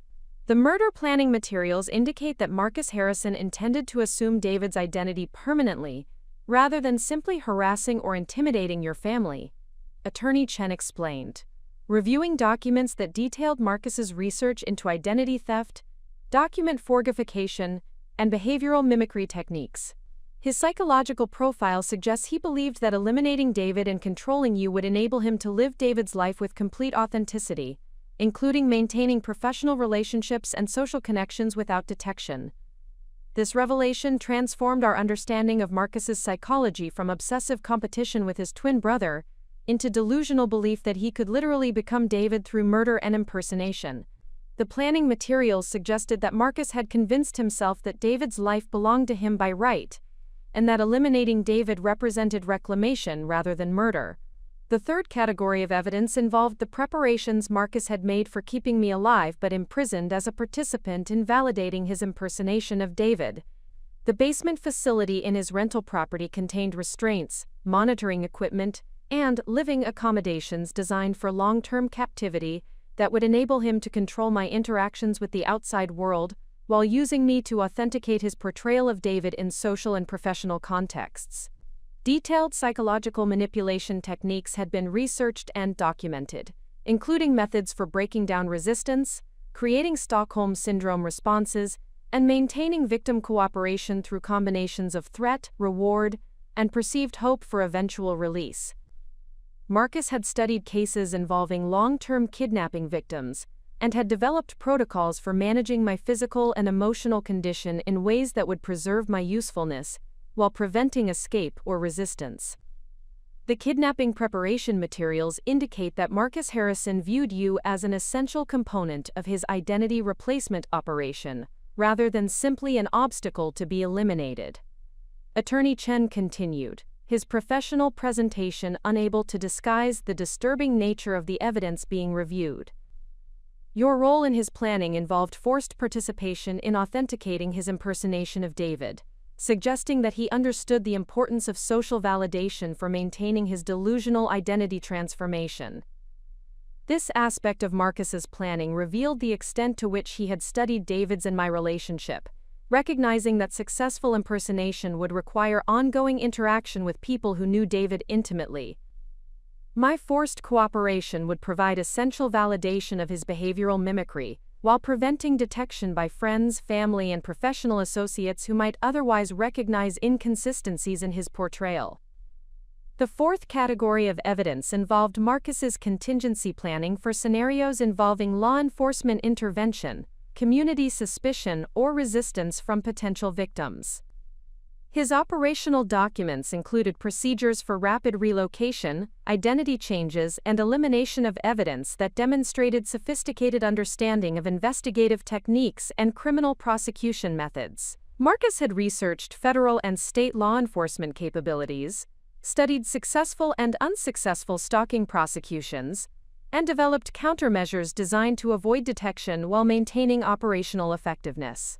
His planning included methods for defeating surveillance detection, avoiding electronic monitoring, and maintaining communication security that suggested either criminal experience or extensive study of professional investigative techniques. The counter-investigative materials indicate that Marcus Harrison was aware his activities constituted federal crimes and had developed sophisticated methods for avoiding detection and prosecution. Attorney Chen explained, reviewing documents that detailed Marcus's research into law enforcement procedures and legal precedents. His operational security measures suggest he understood the serious nature of his criminal planning and had prepared extensively to avoid accountability for his intended actions. This evidence confirmed that Marcus's campaign had not been driven by impulsive obsession or emotional instability, but by calculated criminal planning that recognized the illegal nature of his activities while implementing measures designed to ensure their successful completion without detection or punishment. The forensic analysis of Marcus's computer equipment had revealed additional evidence that expanded our understanding of the resources and preparation time he had invested in planning our destruction. Digital records indicated that he had been researching David's professional activities, our personal relationship, and our daily routines for over a year before beginning active surveillance and harassment. His internet search history documented extensive research into identity theft techniques, murder methods that would avoid detection, and psychological manipulation strategies for controlling kidnapping victims. The systematic nature of his research indicated that Marcus had been developing his operational plan over an extended period, allowing for careful consideration of variables and contingencies rather than impulsive action based on immediate emotional responses. Most significantly, the digital evidence revealed that Marcus had been corresponding with other individuals involved in similar stalking and identity theft activities, suggesting connections to criminal networks that provided resources, techniques, and mutual support for individuals engaged in these types of crimes. The communications indicated that Marcus's operational capabilities extended beyond his individual psychological pathology into organized criminal activity involving multiple perpetrators and victims. The digital communications evidence suggests that Marcus Harrison was part of a larger criminal network, specializing in identity theft and victim control operations. Attorney Chen continued, reviewing encrypted communications that federal cybercrime investigators had successfully decoded. His contacts with other perpetrators provided him with technical expertise, operational guidance, and resource sharing that enhanced his capabilities beyond what individual planning could have achieved. This revelation meant that Marcus's capture had potentially prevented not only our specific victimization, but had also disrupted a criminal network that might have been planning similar operations against other targets. The federal investigation was expanding to pursue additional prosecutions based on the network connections identified through Marcus's digital communications. The comprehensive review of evidence confirmed that our proactive response to Marcus's harassment campaign had prevented crimes that would have destroyed our lives, while potentially exposing a criminal network that threatened other potential victims. The intelligence gathering and strategic planning we had implemented had literally saved multiple lives, while providing law enforcement with evidence necessary for dismantling a sophisticated criminal organization. However, the revelation of Marcus's complete planning also created psychological challenges that required professional support and personal resilience to process effectively. Understanding the full extent of the danger we had survived, the intimate nature of the surveillance we had endured, and the violent fate that had been planned for us created trauma responses that needed to be addressed through therapeutic intervention and conscious healing strategies. The knowledge that every private moment of our marriage had been observed and documented by someone planning our destruction required fundamental reconceptualization of our experience and our future security. The home we had designed as a sanctuary had been penetrated and violated in ways that challenged our ability to feel safe in any private environment. The relationship we had built on trust and mutual support had been studied and analyzed for the purpose of facilitating its destruction through murder and kidnapping. Yet confronting this difficult truth also provided opportunities for growth, healing, and renewed appreciation for the life we had preserved through decisive action and strategic thinking. The experience had revealed capabilities and strength that we had not known we possessed, while demonstrating the importance of trusting instincts, taking proactive protective measures, and refusing to accept victim status when survival required active resistance. The federal prosecution of Marcus and his criminal associates would provide official validation of the crimes committed against us, while ensuring that the perpetrators faced appropriate consequences for their actions. The evidence we had helped gather through our intelligence operations would support maximum penalties that would prevent future victims from experiencing similar violations and dangers.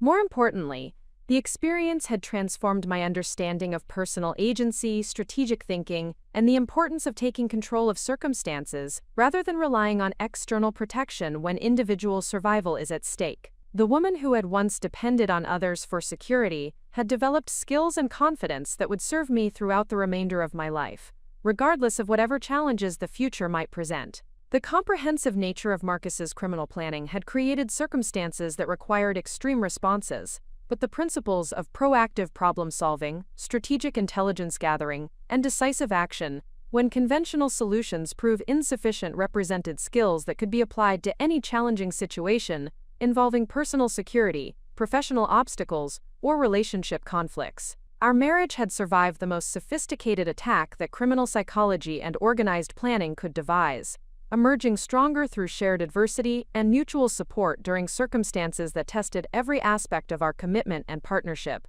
The trust and communication that had enabled our successful response to Marcus's campaign would provide the foundation for rebuilding our life together with enhanced appreciation for the security and happiness we had preserved through courage and determination.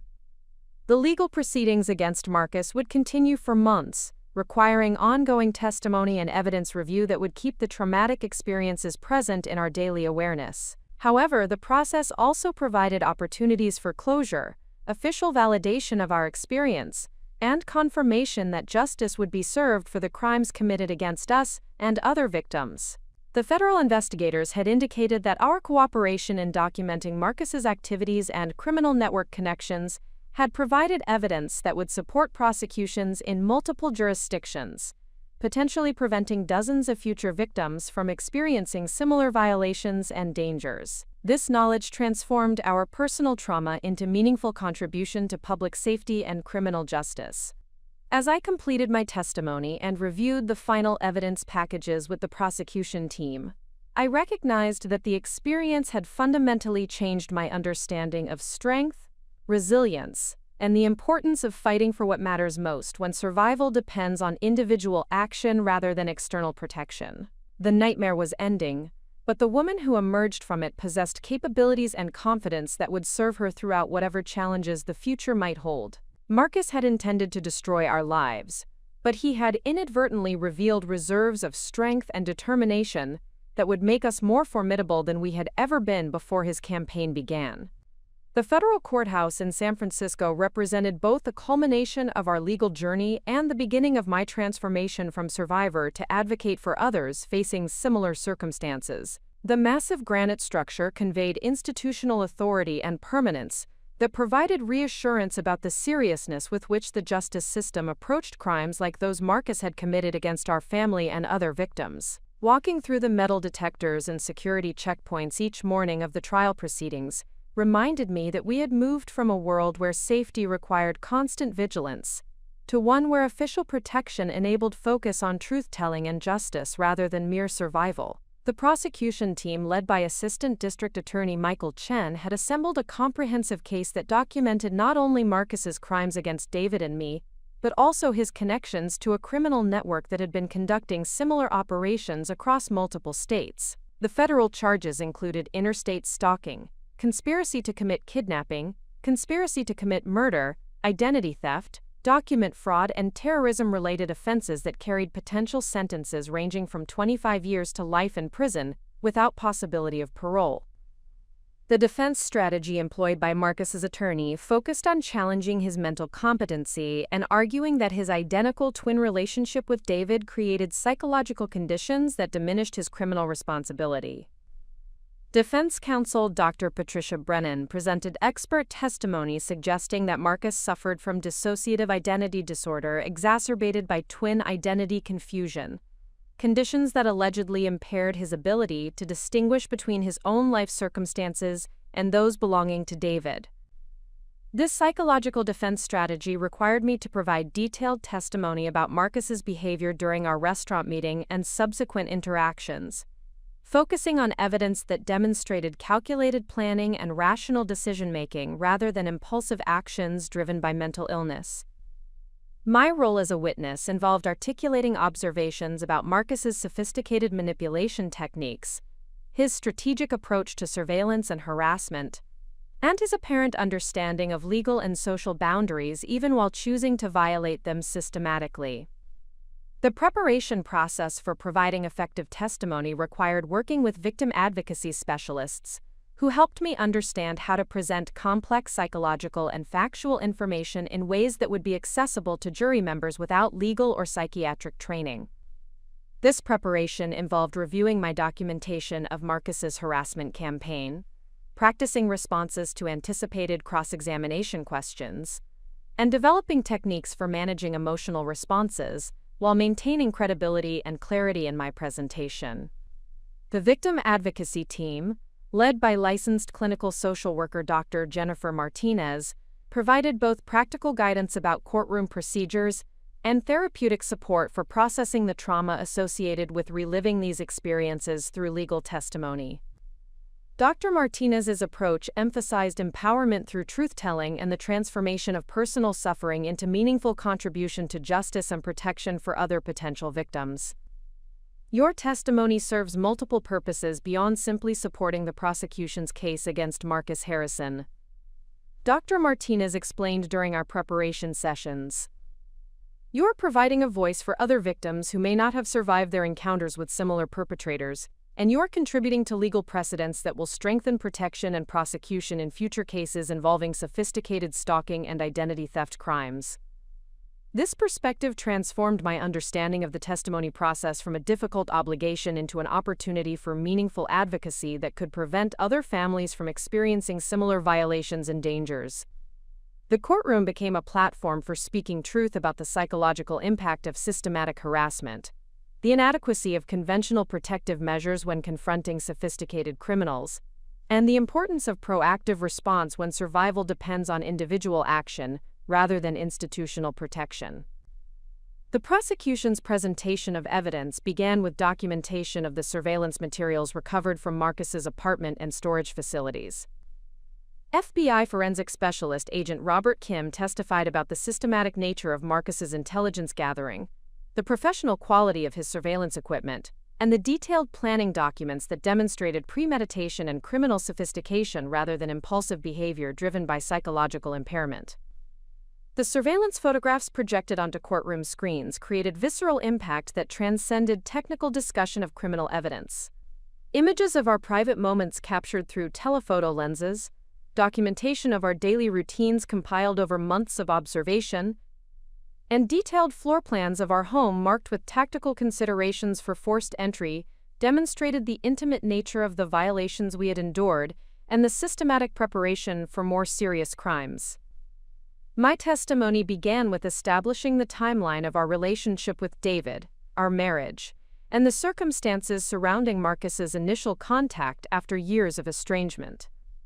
The prosecution team guided me through detailed description of Marcus's behavior during our restaurant meeting, focusing on specific examples of inappropriate attention, boundary violations, and manipulation techniques that demonstrated calculated planning rather than spontaneous emotional responses.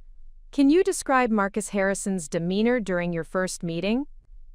Attorney Chen asked, his questions designed to elicit specific behavioral observations rather than general impressions or emotional reactions. Marcus appeared to have rehearsed his presentation extensively. I testified, reviewing my notes from that encounter to ensure accuracy in my recollections. His responses to questions about his past behavior and current intentions sounded formal and scripted rather than spontaneous.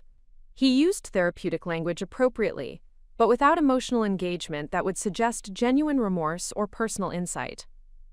The cross-examination conducted by defense attorney Dr. Brennan focused on challenging my qualifications for assessing Marcus's psychological state and suggesting that my interpretations of his behavior reflected bias rather than objective observation. Dr. Brennan's strategy involved portraying me as an unreliable witness, whose testimony was influenced by fear and resentment rather than factual accuracy. Mrs. Vasquez, you have no professional training in psychology or criminal behavior assessment, correct? Dr. Brennan asked, her tone suggesting that my observations lacked credibility due to absence of formal credentials. That is correct, I replied, maintaining composure while preparing to articulate the distinction between professional diagnosis and factual observation of specific behaviors. However, I am testifying about what I observed and experienced rather than providing clinical assessments or expert opinions. My testimony focuses on documenting Marcus Harrison's actions and statements during our interactions, which are factual matters rather than psychological interpretations. This response established the appropriate scope of my testimony while maintaining credibility about my ability to observe and report factual information accurately. The preparation work with victim advocacy specialists had emphasized the importance of staying within the boundaries of personal experience, while providing sufficient detail to support the prosecution's case. The most challenging aspect of my testimony involved describing the psychological impact of discovering that our private life had been under systematic surveillance for months without our knowledge. This testimony required balancing honest acknowledgement of the emotional trauma we had experienced with presentation of factual information about how Marcus's actions had affected our daily functioning, professional performance, and relationship dynamics. The discovery that someone had been observing and documenting our most intimate moments created a sense of violation that extended beyond simple privacy concerns. I testified, using language that conveyed the serious nature of the psychological impact, while maintaining professional presentation appropriate for legal proceedings. Every conversation, every expression of affection, and every private moment had been recorded and analyzed by someone whose intentions involved our eventual destruction. This knowledge affected our ability to feel secure in our own home and required fundamental changes in how we approach daily activities. The prosecution team also presented testimony from other victims of the criminal network Marcus had been connected to, providing context for understanding his activities as part of organized criminal operations rather than isolated psychological dysfunction. These testimonies revealed patterns of surveillance, harassment, and violence that demonstrated systematic criminal methodology rather than individual mental illness. Sarah Martinez, a software engineer from Portland, testified about a similar stalking campaign conducted by one of Marcus's criminal associates that had resulted in home invasion, assault, and attempted kidnapping that was prevented only by law enforcement intervention based on intelligence shared through the federal investigation into Marcus's activities. Her testimony demonstrated the broader implications of the criminal network and the lives that had been saved through successful prosecution of these cases. The individual who stalked my family used identical techniques to those described in Mrs. Vasquez's testimony. Sarah testified, her presentation providing independent validation of the systematic nature of these criminal operations. The surveillance methods, the psychological manipulation strategies, and the escalation patterns were virtually identical, suggesting shared training or coordination, rather than individual criminal innovation. The defense presentation focused primarily on expert psychiatric testimony attempting to establish Marcus's mental incompetency and diminished criminal responsibility. Dr. Elizabeth Reynolds, a forensic psychiatrist retained by the defense, testified about the psychological pressures associated with identical twin relationships and argued that Marcus's crimes resulted from identity confusion rather than criminal intent. Marcus Harrison demonstrates classic symptoms of dissociative identity disorder exacerbated by twin identity confusion. Dr. Reynolds testified, her clinical language designed to provide scientific credibility for the defense strategy. His fixation on his brother's life circumstances reflects psychological pathology rather than criminal planning, and his actions were driven by delusional belief that he was reclaiming his rightful identity rather than committing crimes against other individuals. The prosecution's rebuttal testimony was provided by FBI behavioral analysis specialist Dr. Michael Thompson, whose expertise in criminal psychology and organized crime investigations provided authoritative assessment of Marcus's mental state and criminal responsibility. Dr. Thompson's analysis focused on evidence demonstrating Marcus's awareness of legal boundaries, his sophisticated planning capabilities, and his coordination with other criminal actors that indicated rational decision-making rather than psychological impairment. The defendant's operational planning documents demonstrate clear understanding of criminal law, investigative techniques, and legal consequences. Dr. Thompson testified, reviewing evidence that contradicted claims of mental incompetency. His communications with criminal associates involve strategic discussion of methods for avoiding detection and prosecution, indicating awareness of the illegal nature of his activities and rational planning to avoid accountability. The prosecution's closing argument, delivered by Attorney Chen, emphasized the systematic nature of Marcus's criminal campaign, the sophisticated planning that demonstrated rational intent rather than psychological impairment, and the broader implications for public safety represented by the criminal network Marcus had been connected to. The argument focused on the evidence rather than emotional appeals, but effectively conveyed the serious nature of the crimes and the appropriate legal response. The evidence presented during this trial demonstrates that Marcus Harrison conducted a systematic criminal campaign involving surveillance, harassment, breaking and entering, conspiracy to commit kidnapping, and conspiracy to commit murder, Attorney Chen argued, his presentation methodically reviewing the evidence while emphasizing the legal standards for criminal conviction. The defendant's actions were not products of mental illness but calculated criminal behavior designed to achieve specific illegal objectives through sophisticated planning and coordination with other criminal actors. The defense closing argument, presented by Dr. Brennan, focused on the psychological testimony about twin identity confusion and dissociative identity disorder, arguing that Marcus's crimes resulted from mental illness rather than criminal intent, and requesting verdict options that would provide treatment rather than incarceration. Marcus Harrison is a victim of psychological conditions that impaired his ability to distinguish between his own identity and that of his brother. Dr. Brennan argued, her presentation emphasizing the psychiatric evidence while minimizing the systematic planning and criminal coordination documented by the prosecution. Justice in this case requires treatment for mental illness rather than punishment for actions that resulted from psychological impairment beyond the defendant's control. The jury deliberations continued for 3 days, reflecting the complexity of the evidence and the serious nature of the charges being considered. The extended deliberation period created anxiety about whether the prosecution had successfully demonstrated criminal intent rather than mental illness, but also suggested that jury members were giving careful consideration to all evidence rather than reaching hasty conclusions. The guilty verdict on all federal charges represented vindication of our decision to implement proactive response strategies and validation of the evidence we had gathered through intelligence operations and strategic planning. The conviction provided official recognition of the crimes committed against our family while ensuring that Marcus would face appropriate consequences for his actions and would be prevented from threatening other potential victims. The sentencing hearing, conducted 6 weeks after the conviction, provided opportunity for victim impact statements that allowed me to articulate the broader implications of Marcus's crimes for public understanding of stalking behavior and criminal justice response to sophisticated harassment campaigns.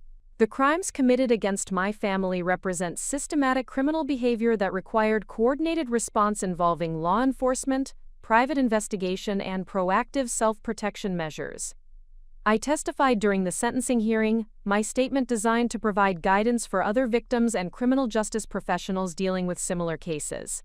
The experience demonstrated that conventional protective measures are often insufficient when confronting sophisticated criminals, and that survival sometimes requires victims to become active participants in their own defense, rather than passive recipients of institutional protection. Federal Judge Patricia Williams imposed the maximum sentence of life in prison without possibility of parole, emphasizing the systematic nature of Marcus's criminal planning, his connections to organized criminal activity, and the serious threat he represented to public safety. The sentence ensured that Marcus would never again be able to threaten other families, while providing deterrent effect for other individuals considering similar criminal behavior. The defendant's crimes represent sophisticated criminal planning rather than impulsive actions driven by mental illness, Judge Williams stated during the sentencing hearing, her comments providing legal precedent for future cases involving similar criminal behavior. The systematic surveillance, detailed operational planning, and coordination with criminal associates demonstrate rational criminal intent that merits the maximum penalties available under federal law. The conclusion of the legal proceedings marked the beginning of a new phase in my personal development from survivor to advocate for other victims of stalking and harassment crimes. The experience had revealed capabilities for strategic thinking, intelligence gathering, and public testimony that could be applied to helping other families navigate similar challenges while contributing to improved criminal justice response to sophisticated stalking behavior. The Federal Bureau of Investigation invited me to participate in training programs for law enforcement officers dealing with stalking and harassment cases, providing opportunities to share insights about victim response strategies and the importance of proactive protective measures when conventional security proves insufficient. This work transformed the traumatic experience into meaningful contribution to public safety and victim protection. More significantly, the experience had strengthened my marriage with David and provided foundation for rebuilding our life together, with enhanced appreciation for the security and happiness we had preserved, through courage, strategic planning, and mutual support during the most challenging circumstances either of us had ever faced. The woman who emerged from this experience possessed confidence, strategic thinking capabilities, and advocacy skills that would serve throughout whatever challenges the future might present, while the marriage that had survived such sophisticated criminal attack had demonstrated resilience and partnership that would provide security for years to come. The invitation from the Federal Bureau of Investigation to participate in their National Stalking Training Initiative arrived 6 months after Marcus's sentencing, marking the formal beginning of my transition from victim to professional advocate for individuals facing similar criminal harassment campaigns. The letter, signed by Deputy Director Margaret Collins, acknowledged my role in providing evidence that had not only secured maximum prosecution for Marcus and his criminal associates, but had also contributed to the development of enhanced investigative protocols for complex stalking cases involving identity theft and organized criminal networks. The training facility in Quantico, Virginia, represented the institutional commitment to understanding and combating sophisticated criminal behavior that had evolved far beyond the simple harassment cases that law enforcement had traditionally encountered. The participants in the week-long intensive program included federal agents, local detectives, victim services coordinators, and prosecutors from jurisdictions across the country, all seeking improved methods for identifying, investigating, and prosecuting cases involving systematic stalking, surveillance, and harassment campaigns. My role in the program involved presenting case study analysis based on our experience with Marcus's criminal campaign, focusing on victim response strategies that had proved effective in gathering evidence and disrupting criminal operations. The presentation materials I developed emphasized the importance of empowering victims to become active participants in their own protection, rather than passive recipients of institutional safeguards that might prove insufficient when confronting sophisticated adversaries. The preparation process for this professional presentation required synthesizing our traumatic experience into educational content that would provide actionable guidance for law enforcement professionals, without exploiting the personal details of our ordeal for dramatic effect. This balance between comprehensive information sharing and appropriate privacy protection represented a crucial skill in transforming personal suffering into meaningful contribution to public safety and criminal justice effectiveness. Dr. Jennifer Martinez, the victim advocate who had supported me during the trial proceedings, provided consultation on developing presentation techniques that would maintain professional credibility while conveying the emotional reality of stalking victimization. Her guidance emphasized the importance of establishing expertise through factual accuracy and practical insights, rather than relying on dramatic personal narratives that might undermine the educational objectives of the training program. Your value to this program derives from your unique perspective, as someone who successfully implemented proactive response strategies and gathered actionable intelligence about criminal operations, Dr. Martinez explained during our preparation sessions. The law enforcement professionals attending this training need practical guidance about victim capabilities and effective collaboration techniques, information that can only be provided by someone who has successfully navigated these challenges. The presentation framework I developed focused on 4 primary areas of victim empowerment that had proved crucial during our experience with Marcus's criminal campaign. The first area addressed situational awareness and threat assessment capabilities that enable victims to recognize escalating danger patterns before they reach critical stages. This section emphasized the importance of trusting instincts, documenting concerning behaviors, and seeking professional consultation when conventional protective measures appear inadequate. The situational awareness component included specific guidance about identifying surveillance indicators, recognizing psychological manipulation techniques, and understanding escalation patterns common to sophisticated stalking campaigns. The training materials incorporated examples from our experience with Marcus's surveillance activities, but presented them as educational case studies rather than personal testimonials, maintaining professional focus while providing concrete illustrations of criminal methodologies. The second area addressed intelligence gathering and documentation strategies that victims can implement to support law enforcement investigations and legal prosecution. This section covered evidence collection techniques, secure documentation methods, and coordination protocols with professional investigators that enhance case development while maintaining victim safety throughout the investigative process. The intelligence gathering component emphasized the importance of systematic documentation, photographic evidence collection, and careful preservation of physical materials that might support criminal prosecution. The training materials included specific guidance about chain of custody requirements, legal admissibility standards, and coordination with law enforcement agencies that ensure victim-collected evidence contributes effectively to successful prosecution. The third area focused on strategic collaboration with law enforcement agencies, private investigators, and victim services organizations that maximize protective resources while maintaining victim agency in decision-making processes. This section addressed communication techniques, expectation management, and advocacy strategies that enable victims to participate effectively in their own protection without becoming dependent on external agencies for every aspect of their security planning. The collaboration component included detailed guidance about working with federal, state, and local law enforcement agencies, understanding jurisdictional boundaries and resource limitations, and developing comprehensive protection strategies that combine official and private resources. The training materials emphasized the importance of victim education about legal processes, investigative techniques, and prosecution requirements that enable informed participation in criminal justice proceedings. The fourth area addressed psychological resilience and recovery strategies that enable victims to maintain functionality during extended stalking campaigns, while developing long-term healing approaches that transform traumatic experiences into personal strength and professional advocacy capabilities. This section covered stress management techniques, therapeutic resource utilization, and meaning-making processes that support both immediate survival and long-term psychological well-being.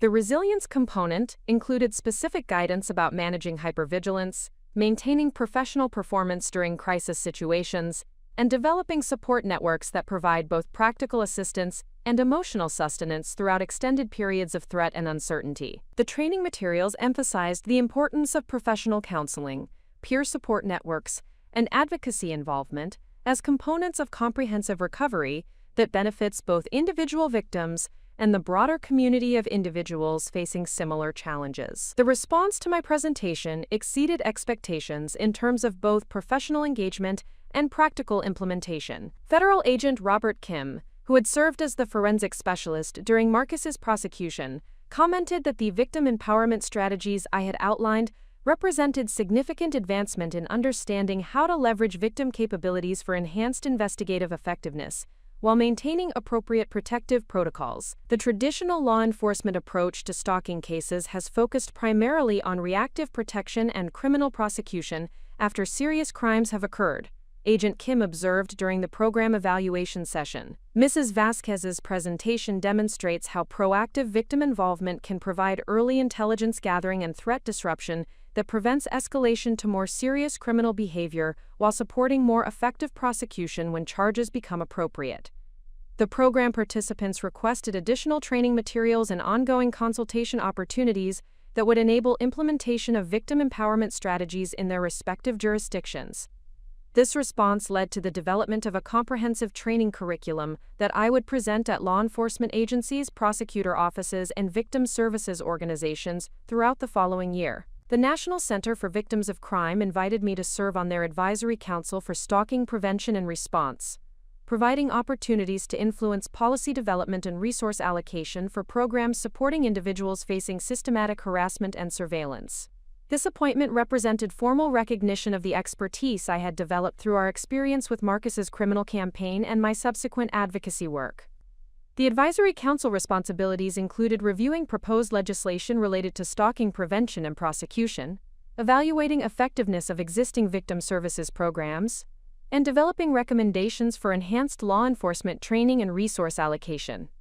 This work provided opportunities to influence systemic improvements in criminal justice response to sophisticated stalking behavior, while connecting with other advocates and professionals working in this specialized field.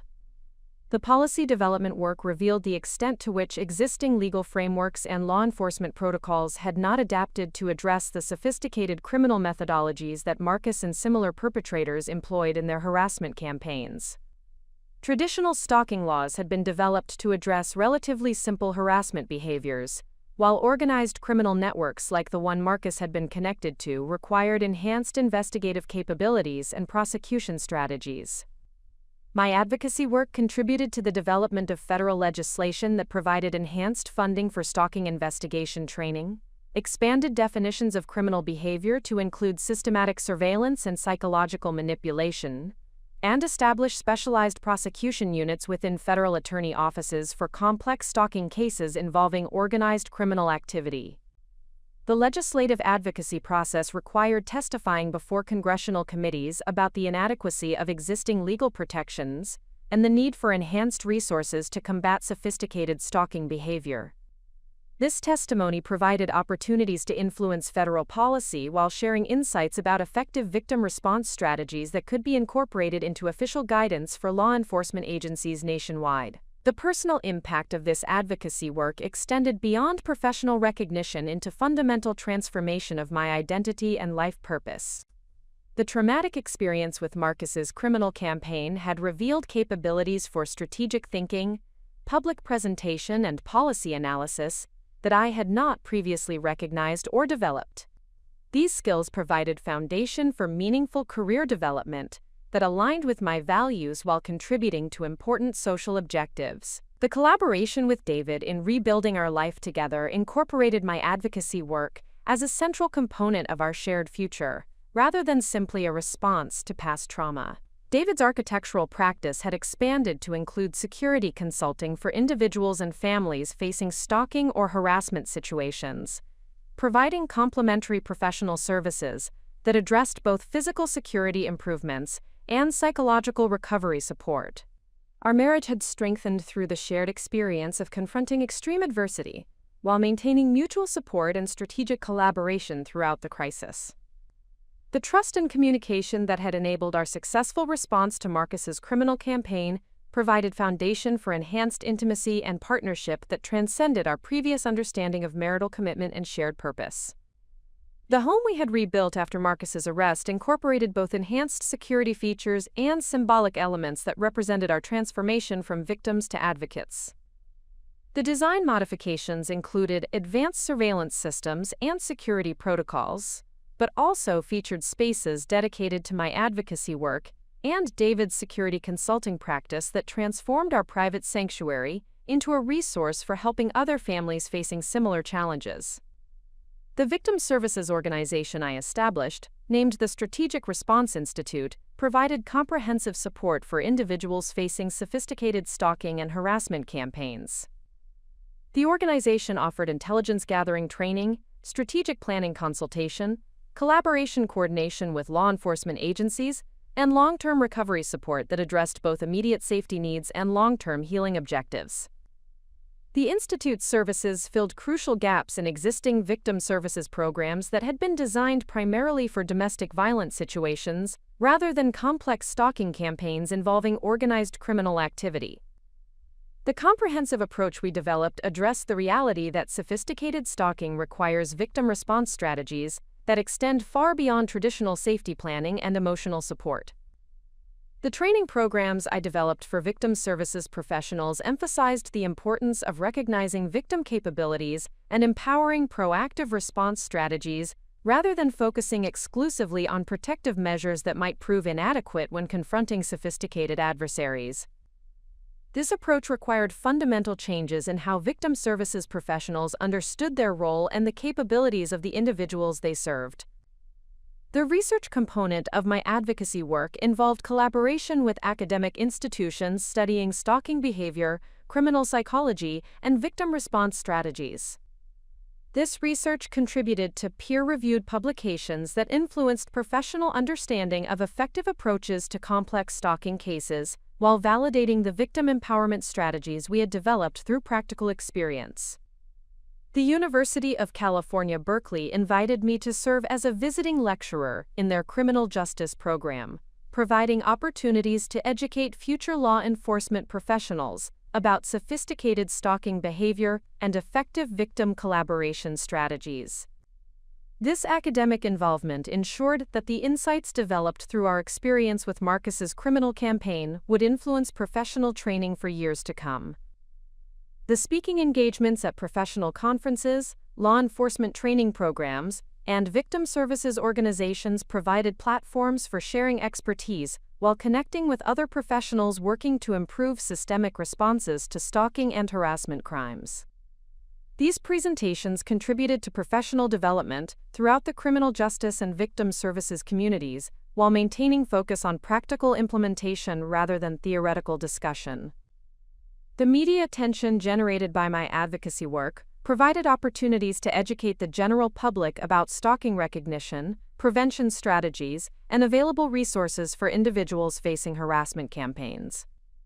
Television interviews, magazine articles, and podcast appearances enabled broad public education while maintaining appropriate privacy boundaries about personal details of our experience.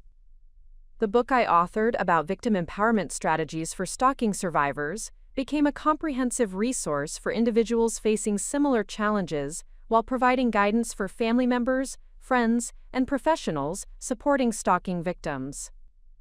The publication process required careful balance between sharing actionable information and maintaining privacy about personal details that were not essential for educational purposes. The long-term impact of this advocacy work extended beyond individual case assistance into systemic improvements in how society understands and responds to sophisticated stalking behavior. The policy changes, training programs, and resource development that resulted from my advocacy efforts would benefit thousands of future victims while contributing to more effective criminal justice response to organized stalking operations. The transformation from victim to advocate had revealed that personal trauma, when processed effectively through professional support and meaningful action, could become foundation for contribution to social progress and protection for other vulnerable individuals. The experience had demonstrated that survival was only the beginning of recovery, and that true healing often involves transforming personal suffering into service that prevents others from experiencing similar harm.